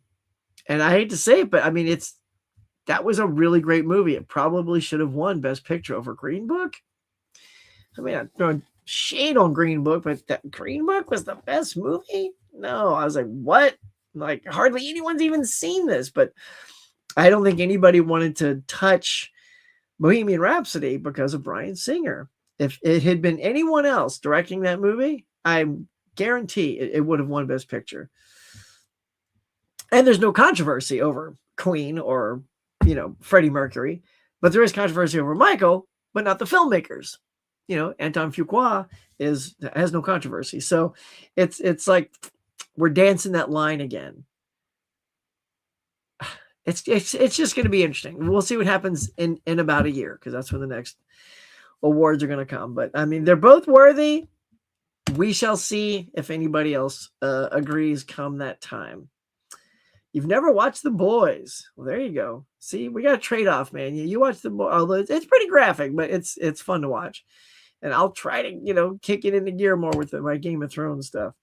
You finally got a region-free player. Yeah, if I remember right. You didn't like, if I remember right, you didn't like a year ago. You mean I did get one a year ago? Yes. Yeah. I think that's, I don't know. I can't read sometimes. If I remember you right, didn't like a year ago. So yes, I got a region free player, that one right there. And it's great. I'm still getting more region free stuff. I only have about 2 things that would even warrant that machine, but I did it to open up my capabilities of having more in my collection. Because everyone says, once you do that, man, like, I don't know what's taking you so long. You're going to love it. The only one that could have ever possibly compete with Michael biopic is if they do a legit Beatles one. But Peter Jackson's doing the one where it's all 4 guys, and it's right, isn't it? Wait, is it Peter Jackson? Who's the guy doing? No, he did the Beatles documentary. Well, there is a big long Beatles doc that he did. I think Peter Jackson did about 2 years ago. I forget who's directing, but there's one coming out where it's all four guys and they're all four separate things, four separate movies completely, and they're all being dropped on the same day. Like, is that smart? Because I don't know, like maybe big Beatles fans will try to go see all four in the same weekend, but that's a lot to ask. Like four movies? I don't know. I feel like people they'll rush out and go see the main two, like Paul McCartney and John Lennon. And then I hate to say that George and Ringo won't get as viewed. I know that Ringo got the most email. He got the most fan mail. I get all that. But in today's age, if people are going to go see biopics, I think they're just going to go see Paul McCartney or John Lennon. But we'll see. I mean, yeah. So they're coming. I forget when, though. Fight Club, Prince Thieves. Dude, I'm stoked about Prince Thieves. I have it on pre-order. It's sitting at about $38 right now. I'm hoping it'll drop just a smidge. And there it is. I just said it. See, I like how in tune we are with everybody. 19 likes. Come on. Let's go. We got to at least hit 20. All right. Because coming up shortly, y'all, it's about time for this versus that. So get ready. I watched Stepfather 3 last night. Ton of fun. Oh, enjoy that cheese. All right, let's see. Y'all want to know something funny? I used to think Stanley Lee was the guy who had the Playboy Bunny house. Well, I mean, funny enough, Stan Lee is in, Iron Man. And Robert Downey Jr., when he walks up behind him, he's like, "What's up, Hef?" And Stan Lee turns around in the smoking jacket, looking oddly just like Hugh Hefner, which was brilliant. I don't know who sort of looked at Stan Lee and thought he looked like Hugh Hefner to put that together as a joke, but it works. So that's probably why you thought that, Dave. I want to see Stepfather 1 and 2 in the remake. We'll let's see 3, but I don't know where to find it. Oh no, man! I love Bubbles. You wouldn't hate that cover. I love it. Right? You get the special alt cover with Bubbles, and then Michael's sort of in the background, hee pointing at Bubbles. Oh my God. That'd be hilarious. Alan Richards Reacher versus are we ready to go here? Hold on. Let me just see if there's another question or two. Let me put a mark on you there before we jump into that. Did you ever see Love and Mercy, the Brian Wilson book? I have not. I didn't see that one. Love and Mercy. I think wasn't it The Unknown? What was it called, y'all? Oh, The Complete Unknown. Thank you, Mario. That's it. Complete Unknown. It's literally sitting right under there. Yeah, it wasn't bad. It was all right, It was good. Chalamet, okay. Yeah, I know. I saw the movie, because again, I had to vote for SAG Awards, and I'm like, all right, I try to watch everything. I did great this year. I watched everything, and I was just like, why is this everyone loving this more than I am? Like you, I thought it was good. That was fine, but I did not think he was the best of the year. Speaking of Terry Dickerton, anyone see Blackbird? No, I have not seen Blackbird. I was seeing you the trailer after the stream. Cool. Me too, man. Yeah, I can't wait to see it. All right, y'all. We're about to this versus that in just a second. Too full of himself. Yeah. I know. A little bit like, I want to be the best actor. I want to be as good as there is. I get it. I get it. Maybe don't vocalize that so much. Maybe that's an internal monologue to be having with oneself. I'm going to start talking like that now on the morning mug. Hey, what's going on, y'all? I want to be the best host on streaming. YouTube is going to, I want to be the YouTube guy, right? I just want to be the guy. So the more I do this, I'm going to be number one. Right? Yeah. Did you like it more than Bohemian Rhapsody is what I'm saying. Maybe you did. I mean, maybe there's some people who just thought it was the best movie of the year. Oh, commas are important. Yeah, that's why I kept rereading it, thinking maybe there needs to be a comma in there, and I was trying to add. Yeah. I remember you didn't like a year ago. Yes, but I did. No, it didn't. I did get one a year ago. The main thing, I just love you. You're so great. The main thing I really want to watch at least 1 or 2 episodes is House of the Dragons. All right, I'm gonna. All right. So before Supergirl comes out, all right, I'm gonna do it. I'm gonna do it. I'm making myself accountable right now. 4 movie. Well, it's 1 movie for each Beetle. Why not just make 1? Yeah, I know exactly, Hoss. Exactly. But yes, it's 1 movie for each Beetle, thus 4 separate movies. And I know it's just like that's a lot of homework you're asking people to do. It's like, and look, the Beatles are huge, but it's not like they are a current sensation, right? I mean, neither was I mean, kind of. Queen and Michael are more current, and I mean, I don't know what I'm trying to say because I know the Beatles are still beloved, but are they currently that beloved that people are going to go see 4 separate documentary biopics? No, I don't. All right, Hisham, we're gonna do this versus that. Let me say, all right, I'm just gonna look real quick here.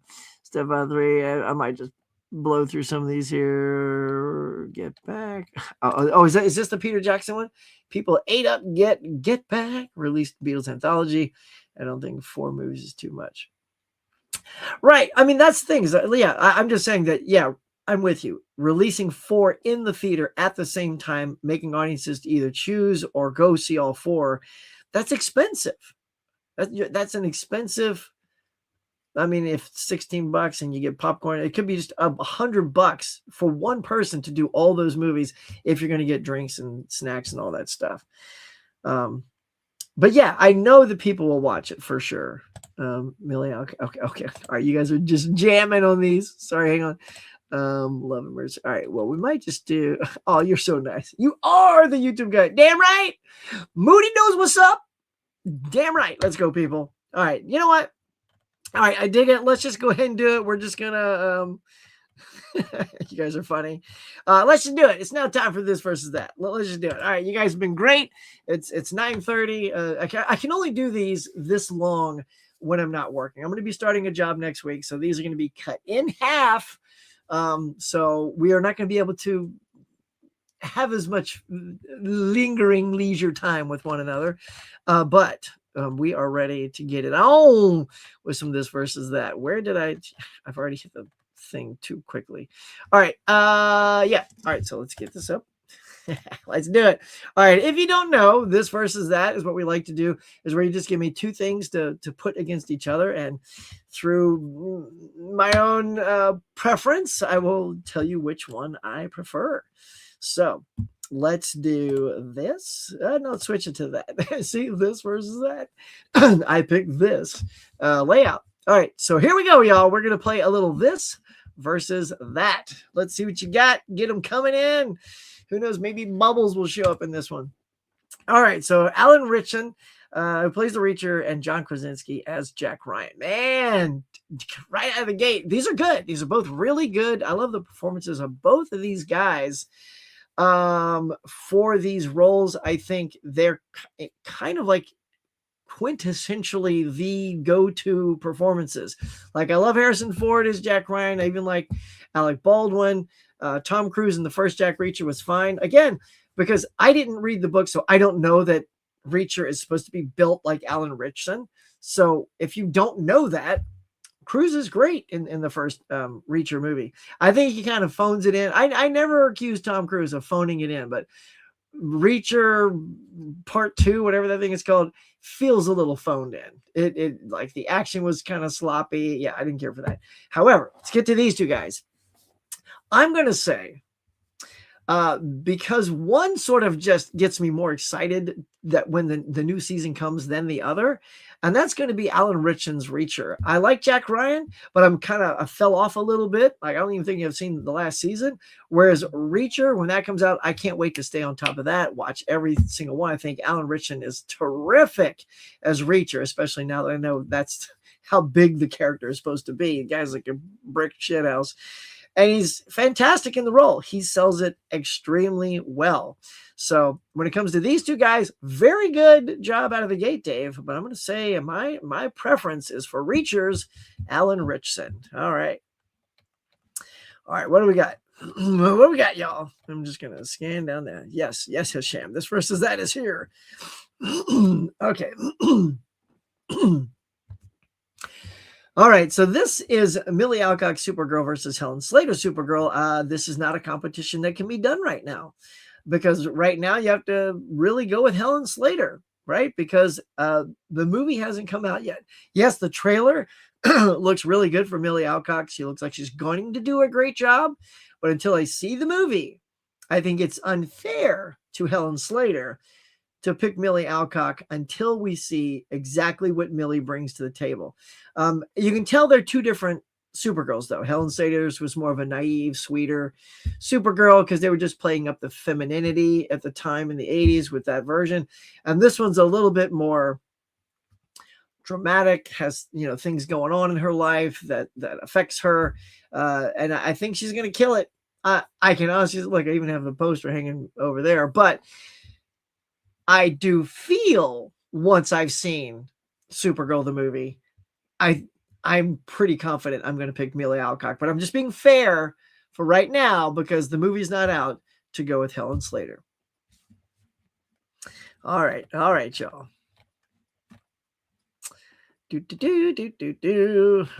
now we got to get to the. Here we go. Oh, okay. All right, Mr. Moody says Tootsie versus Mrs. Doubtfire. Okay. This is good. Tootsie versus Mrs. Doubtfire. Two really good comedies, pretty on par with each other. Dustin Hoffman playing impeccable job in drag. Robin Williams also impeccable job in drag. I think this is the drag competition between two male actors.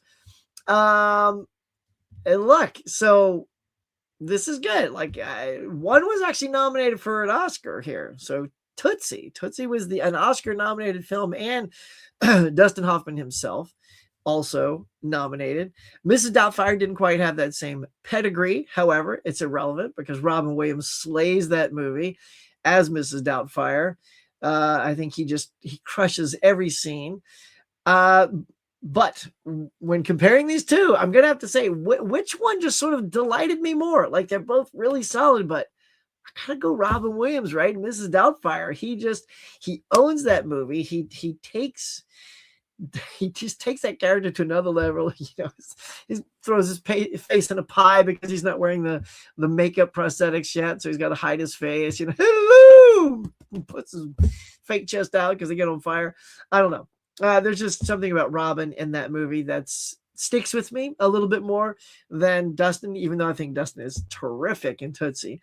Fantastic battle right here. Good comparison. But if again, this versus that is designed for gut reaction. That's all this really is. And in a gut reaction, without pondering too much, without comparing too many nitpicking scenes, we got to go Mrs. Doubtfire. All right. Thank you for saying I'm the awesome YouTuber guy. Was this the Mr. Jaws versus the Streak? Why do I not know this? I don't know what this is. Mr. Jaws. When I see Jaws, I think of two things: the shark and Richard Keel from James Bond. And I know the Streak sounds familiar, but I can't figure out what it is. All right. Sorry to ask you for an explanation on that. Let me know, and I will come back to it. Sorry, it's not popping in. All right, old school them versus tarantula. Oh, look, like the cheesy, irradiated animals that have gotten too big movies. That's pretty hilarious competition. I think the more banger of the two, while I do hate spiders, don't hate ants as much, but when it comes to the giant irradiated versions of the two, I think them has a little something extra to it. I think it's a little bit more popular, a little bit more talked about. It's got a little bit more of a lasting impression on you than Tarantula. But those are good. Those are two good competitions. And them is very funny too, because I think they only had in the budget enough for one giant ant, but they had to shoot it in so many different ways, so it looks like they had more than one giant ant. You gotta love old school. Like nowadays, you can just put what is it? Starship Troopers, a million bugs on the screen at the same time. So there you go. So we're gonna go with them. little modesty might suit you better, Mozart. Exactly. Webster. Webster versus Different Strokes. Okay, this is a funny. Obviously, we're going with the short, cute kids as the leads. Webster, Different Strokes. So here's the thing. Great, great. You guys know how to pit, you've dialed in how to pit the right things together. Webster was cute, but honestly, I was more of a Different Strokes kid. And that came out first too. And I just liked his relationship with his brother, Mr. Drummond, I think was his name. Webster was just like almost too cute. Like he was just, yeah, I mean, you had the great, what you talking about, Willis, which was hilarious. But I feel like Webster was just always cute. Like his whole thing was just to be cute. So I think there's a little bit more stuff going on with relationships and family dynamic and stuff in Different Strokes. A little bit more of maybe an adult edge once in a while with some storylines. So between these two, let's go with Different Strokes. Who doing some card duels here? Speaking of, we got Duel versus the Car. I mean, come on. I love that you pulled this out of like your hat because the Car is the super good cheesy car fest. I might have if you'd have gone with Christine. I mean, the thing is, Christine's a possessed car. These are just sort of like what's going on in that car kind of movies, right? You got to go with Spielberg's Duel. Like it's hard to pick the Car over the. I mean, the Car is cool looking. It has the same sort of like disconnected threat that the semi truck does, which is like it's not about the driver for some reason. It just seems to be about the overall entity of the truck and the driver in it. It's like they're all one thing because you don't get anything as to why. But I think out of these two, personally, I'm going to go with Duel. Oh my gosh. Lennon versus McCartney. Okay, so this is everybody. This is like, Batman versus Superman kind of thing. When you go with these two, it's easily you pick one and you're going to disappoint the other camp and vice versa. But look, again, this is personal preference. Who do I listen to more? Who did I buy more of their solo albums of? And I know McCartney's been around longer, but I could have still bought more John Lennon stuff. But I did not. I was a big Wings fan growing up. In fact, I was a Wings fan before I became a Beatles fan. I actually worked on a Beatles documentary called Long and Winding Road by this company that went bankrupt because they used all these Beatle things and didn't get permission. So they got sued and they're out of here. But so because of that, I was a McCartney fan. And, Lennon had a few things like Imagine and stuff that were great songs. But Wings just kept cranking out hits that I loved. And then doing the documentary, I then fell in love with the Beatles. So now I'm a big Beatles fan. So, I mean, personal preference. I'm going to go Paul McCartney is my preference in Lennon versus McCartney. All right, now y'all can let me have it. So, how can you pick McCartney over Lennon, man? But y'all let me know what y'all's pick on that one because that's a hot take. That's a hot take. You put me in the hot seat. Yeah, I can handle it. All right, Monopoly versus Clue. I love this. The games, okay. Well, I don't think there's a Monopoly movie yet, right? You know it's coming, though. Monopoly versus Clue. Wow. I mean, these are great. These are two of my all-time favorite games. We've played both of them in here with the family all the time. Monopoly is we always play the 1 hour version, right? Because they can take way too long. So whenever we would play it as a family, we'd set the timer for an hour. And then when the hour's up, and look, between you and me, my wife and daughter always made little deals with each other. Oh, do you need a Monopoly, Mom? Here, I'll give you this. I'm like, hey, what's going on over here? I'm sitting right here. And they're making these trade deals, So I'd have to really work my butt off if I was going to beat one of the two of them. So that was a lot of fun. And then Clue is just such a great game that leads to one of my favorite films of all time. Certainly in that comfort movie. That's what I watched this year for my comfort movie. Oh, man. God, I love both of these games. I'm just going to say, I guess I got to go with, okay, what did the family play more? Because that's what I'm going to lean into for this choice. And I guess, I'm going to go Monopoly. Believe it or not, I'm going to go Monopoly because not only do we have regular Monopoly, but we'd also buy all the crazy versions. The alternate, we have Friends Monopoly, Scooby Doo Monopoly, or whatever that is, Star Trek Monopoly, Star Wars Monopoly. We have all those versions. And then Clue, we have regular Clue. Oh, that's where Scooby Doo is. And then we have Scooby Doo Clue. So we don't have as many versions of Clue as we do of Monopoly because we would play Monopoly so often. We would like to get different versions. I think we even have a Harry Potter Clue, but they kind of messed that up. It's too complicated. It doesn't have the same flair and joy that the regular Clue does. So yeah, because of all the different versions we have, that to me that plays into the pick. It's not just it's all those little different versions. So I'm going to go with Monopoly because of that. And yes, I have 2 different Star Trek Monopolies. All right. Oh, come on now. Clubber Lang versus B.A. Baracus throwing a Mr. T battle at me. All right. This is pretty hilarious. I love what you guys come up with. So look, this is a Mr. T battle of all Mr. T battles. Clubber Lang is a little bit of a douche in the Rocky 3, not a super likable dude. But, B.A. Baracus, he's a little cranky, but there's a reason. Like, there's a lot of charm in B.A. Baracus that I thoroughly enjoy. So I will just say, while I love the badassery of Clubber Lang, there is just something so good about B.A. Baracus that I feel is a little bit closer to what Mr. T is actually like. I've met him twice, and he's a super sweet guy, so he definitely lines up more with B.A. Baracus than he does Clubber Lang. I've never tried to put him on an airplane to find out if that would piss him off, and we'll keep it that way. So I think with this battle, we're going to go B.A. Baracus from the A-Team. Nice. I like that one. Wally versus Up. And, this is actually easy for me.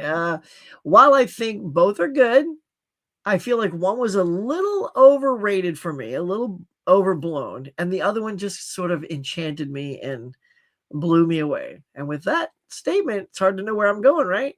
However, it was Up that was a little overblown for me, and Wall-E is the one that charmed me. I just love the fact that the first 15, 20 minutes, there's no dialogue. The purest use of cinema was done with Wall-E, which is just show you what's happening, right? Here's what's in the frame, and if you can get me emotionally invested with no dialogue, excellent. And Wall-E does that. For that first bit of the movie. I love Wall-E, so I think it's beautiful. So for me, I know a lot of people just love Up. I don't love Up as much as other people, but I did love Wall-E quite a bit. So for this versus that, we're going to go Wall-E. All right. Ringo versus George. You got to play them both, don't you? Might as well do all of them. So let's see. I don't know if I have a huge preference on this one. As I did the documentary, I actually was put in charge of doing the George Harrison segment. So I really got kind of charmed by, the footage and the content that I was doing with George. Now, before I'd done that, I would just go Ringo because as a kid, Ringo just seems like a character rather than a person. It's like Ringo, he's the drummer and he's goofy and, so I would pick Ringo. But after doing the documentary and kind of digging, George had sort of they called it Scout's humor, and he's always like, what was it? He had some jokes about the haircuts and their manager. Anyway, so I can't remember all the jokes offhand, but his dry sense of humor really just made me laugh. So because of my experience with having made that documentary, it's going to be George Harrison. But prior to that, it would have been Ringo. Oh boy, sausage versus bacon. Okay, so in our house, and I know it's not bacon, we have turkey bacon here. Because, my wife loves me and wants me to live a long time and says, turkey bacon's better for you. Don't eat that real bacon. Now, when I go out, though, and we go out for breakfast, say it's at Denny's or IHOP or something like that, I eat the real bacon. I eat the real bacon. So, but sausage, if it's also turkey sausage, I kind of like that. more. So if it's like turkey sausage versus real bacon, that's pretty close. That's pretty close because I like both those a lot. But look, I just cut to the chase. When you get that real bacon that's a little crunchy, not too floppy and stuff, the real deal, I think you got to roll with bacon, baby. Come on, you can have a BLT without a good slice of bacon. But I mean, look, but a good turkey sausage is right there. If you have one of each on my plate or two of each, I'm eating them both. There's no preference. I'm eating one after the other because it's delicious. But there you go. But for this, we're gonna go with bacon. It's hilarious, y'all. Okay. Oh no, you didn't. Okay, the Masters of Explosion, Michael Bay versus Roland Emmerich. Oh my gosh. Okay, so yeah, these two guys know how to blow stuff up in epic proportion. Yeah, epic proportions. So, okay. So Michael Bay is just sort of your action adventure blow 'em up guy. Roland Emmerich takes a swing and makes all of his stuff more sci-fi blow 'em up stuff, Independence Day and Day After Tomorrow, stuff like that. So I'm gonna go if we're going just masters of explosions. I think you got to go Michael Bay on this one because Michael Bay not only does he have The Rock, but he's got all the Transformer movies and Bad Boy movies, and those things are always filled with car chases that end with explosions and buildings that explode. I think he just works in more explosions than I feel that Roland Emmerich does. Even though if you take Independence Day, it probably has the most iconic explosions with the White House and all the buildings. Those are epic. Those are probably, this is what I'll say, those are the best explosions. But if I'm going master of explosion because I feel like Michael Bay does more of them, I'm going to pick Michael Bay for that. So there you go. All right. Salsa versus queso. All right, well, I'm not gonna lie, I got some queso in the fridge right now, but that doesn't mean it beats out salsa. It just means that's what I have. But okay, look, I like them both, but a good tangy salsa, I think goes a longer way than queso. Like queso's good. I love dipping that, but after a while, I can't eat too much of that cheese. I think it's it has a threshold. Whereas I think salsa doesn't really. If you've got a really good one, like a pico de gallo or something, just everything's all fresh and like these are. I mean, you guys know what's good. That's why you're pulling these out. But for this competition, give me a really good salsa, and it'll just beat out that queso because I feel like I could eat more of the salsa. And if I run out of salsa, I'll switch to queso. All right. Man of Steel versus X-Men Apocalypse. Okay. All right, here's the deal. This is good.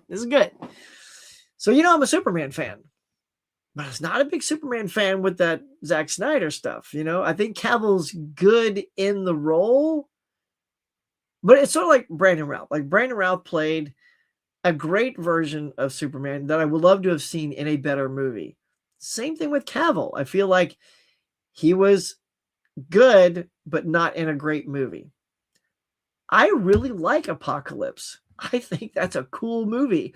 I love the Apocalypse character itself looks a lot like the one in the comics. Oscar Isaacs does a really good job in the role. And all the characters are well done. I just had a blast with X-Men Apocalypse. So I hate to say it, but comparing these two, I prefer X-Men Apocalypse. Is that a shocker to you guys? I don't know. Maybe not. All right. Let's see how we doing. 9:54. All right. Gonna have to wrap it up. We got a little appointment I got to get to here soon too. Jackass versus Fear Factor. Let's see. I don't have a huge care in this one much at all. The thing about Jackass, though, it's those dudes do the stunts. Whereas Fear Factor, right? People have to do that. And some of it's super nasty and gross. So it's like, but I think for entertainment factor, I think Jackass takes it over Fear Factor. But Fear Factor, like I said, they do a lot of crazy, gross stuff. and it's usually, it's people doing all that. Whereas Jackass, those guys take it upon themselves to put themselves through the torture. So I'm going to give those boys a tick there. And I know we got the final Jackass movie coming out this year, so that'll be interesting to see what they can still do at the age they're all at. Allie, hello, welcome. We're just doing a little this versus that right now. So feel free to drop a this versus that in the comments here. Congo versus Peter Jackson's King Kong. Congo. This isn't even a competition, y'all. Peter Jackson's King Kong is so good. At the time that movie came out, I was obsessed with King Kong. I was watching all his behind the scenes stuff that was coming out on YouTube before the movie came out. I love the original movie. I have it. I would immerse myself in all the making of. I was literally obsessed with King Kong for a hot minute. Congo is an okay to forgettable jungle movie that also happens to have Bruce Campbell in it, which gives it a little extra tick up, but not enough to defeat Peter Jackson's King Kong. Let's see. All right, now we're getting into now we got Kong Skull Island versus Peter Jackson's King Kong. This is a little bit better of a competition, I'll say that.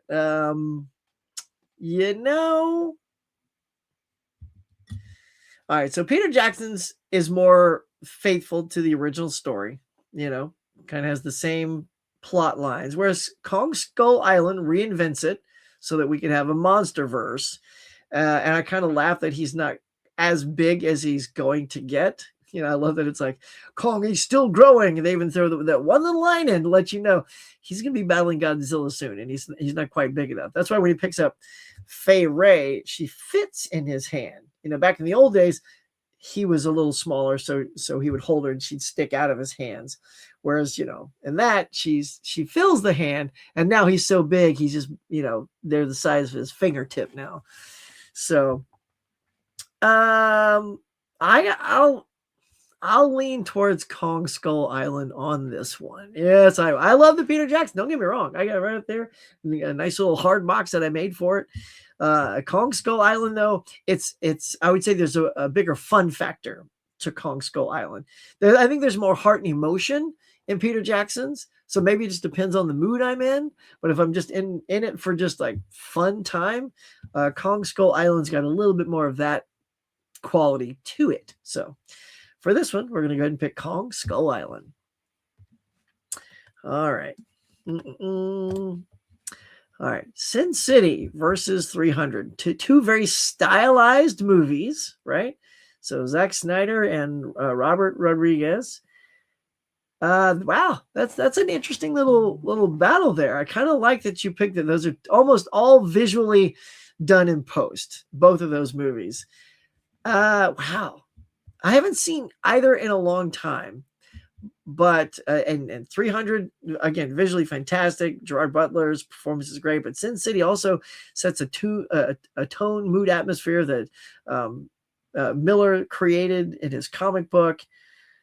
I'm going to go a little Sin City on this. I kind of dug that whole atmosphere and Marv, with the look of Marv and all that. Yeah, like if I put the two side by side and I looked at them on the desk, I'm like, which would I watch right now? I'd probably pop in Sin City. So I try to go when they're that close. I try to figure out if I had two in hand, what would I watch right now? Because visually and pace wise and look wise, I just think they're pretty on par. So, but we'll go Sin City. All right, y'all. Everybody's saying, hey, help is on the way, my dear. Okay, here we go. All right, Sham says The Rocketeer versus The Shadow. Again, very good putting these two together because they are sort of that same pulp, time with The Shadow and The Rocketeer. And Alec Baldwin, of course, and Billy Campbell in the other one, and the ever so fetching Jennifer Connelly. Look, I think one outshines the other just a little bit. I think that The Rocketeer has a little bit more juice in it, directed by Joe Johnston, than The Shadow does. Shadow's good, but I've seen The Rocketeer more than I've seen The Shadow. I've always wanted to rewatch The Shadow. It's always been in my wish list on Amazon, and I keep not adding it to cart. So I feel like there's this sort of pushback I keep doing, like, yeah, I'll get it later. Like it never seems that urgent. Whereas I have Rocketeer in the collection. So I think that sort of answers it to myself. Like if I had both in the collection, it'd be a harder fight. But if I keep struggling to put The Shadow in the cart, we got to go Rocketeer on this one. All right, look at this. Johnny Quest versus the Jetsons. Man, look at that. The future, Hanna-Barbera. Look, you probably know this. But like, so the Jetsons, very funny. Family of the Future, hilarious. I can't believe there's still not a movie of this yet. Why, like, Jim Carrey hasn't been,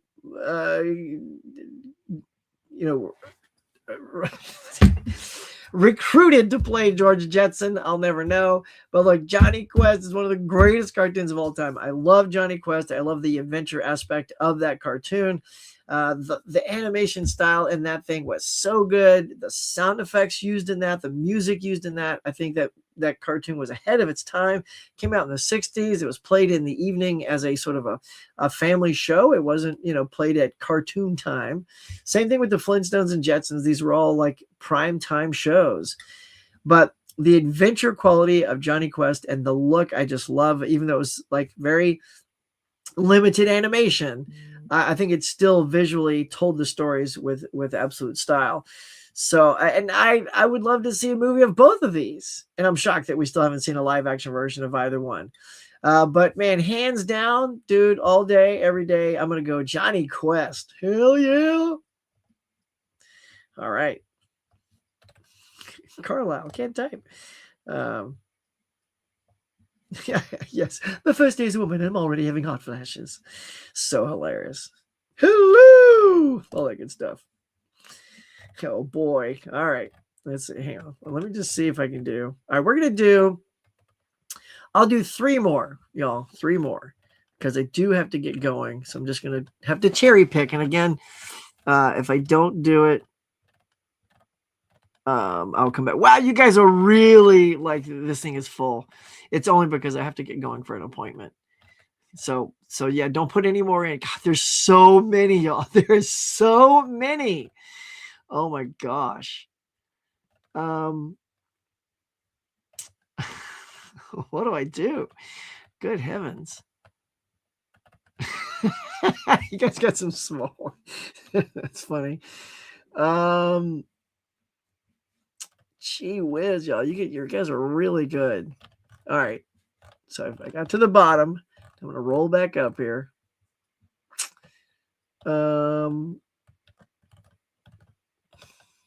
Okay, good. If it's too similar, I'm gonna pass on that one.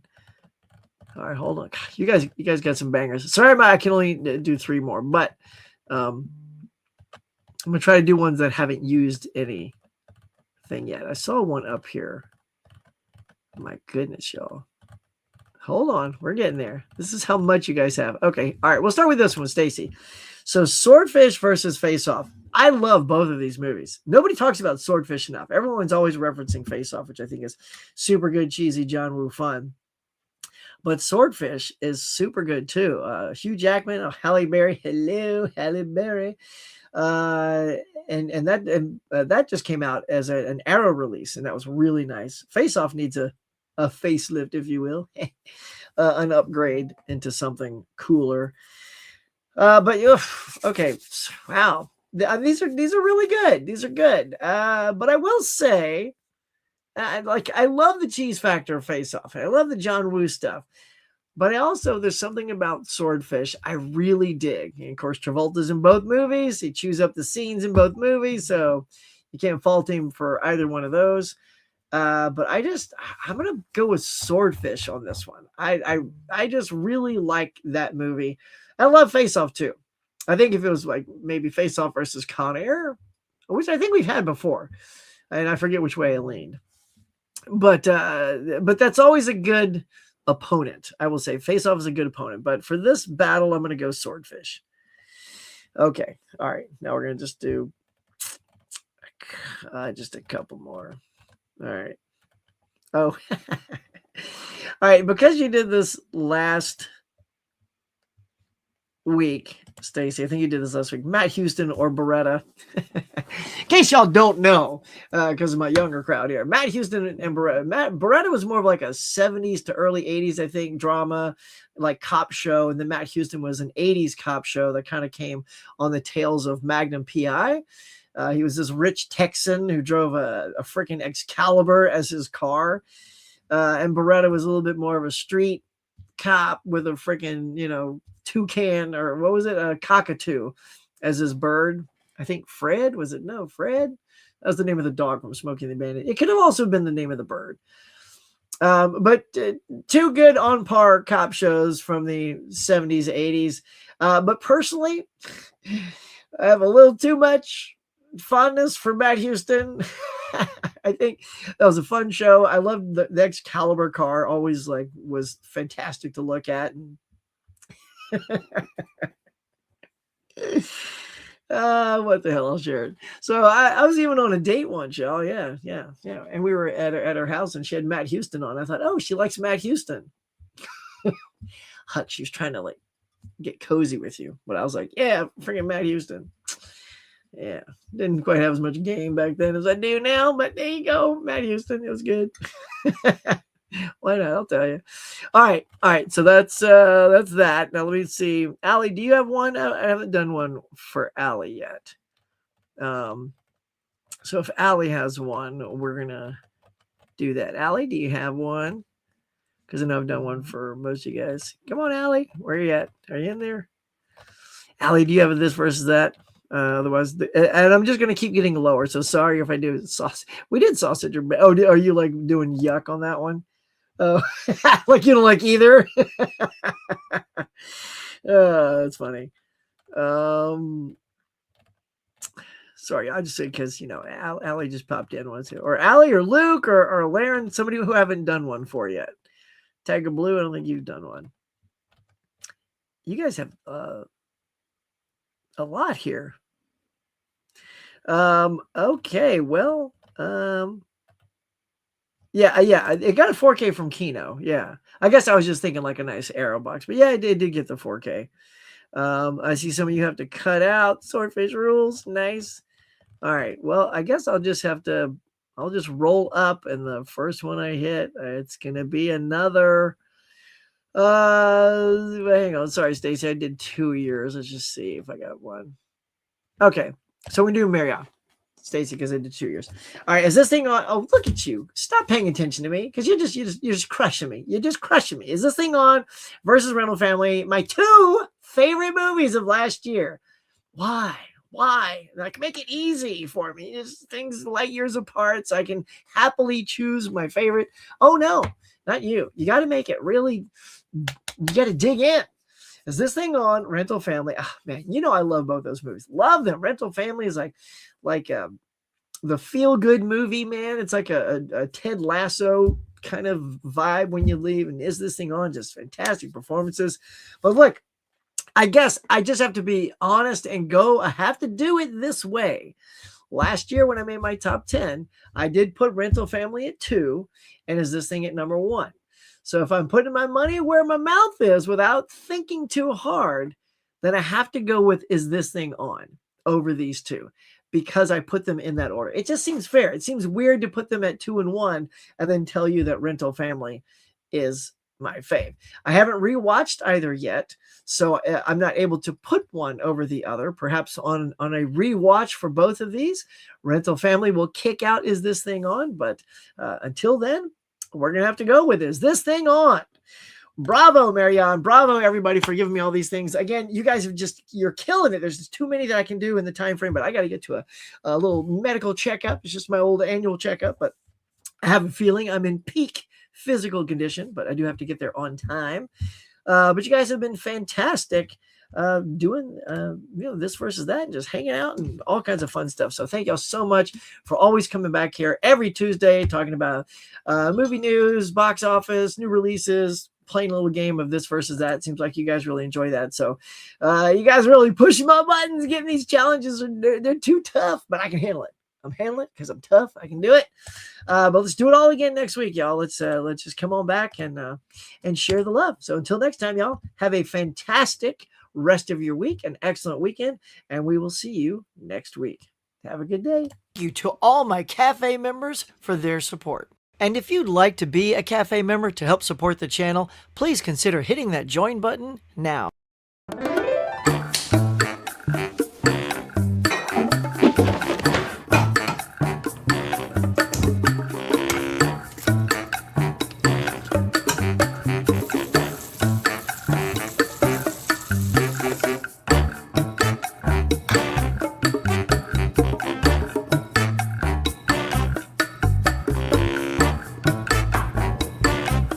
Thanks for watching, everybody. I appreciate you coming by and sharing your time with me. So until next time, be safe, be kind. We'll see you on the next one.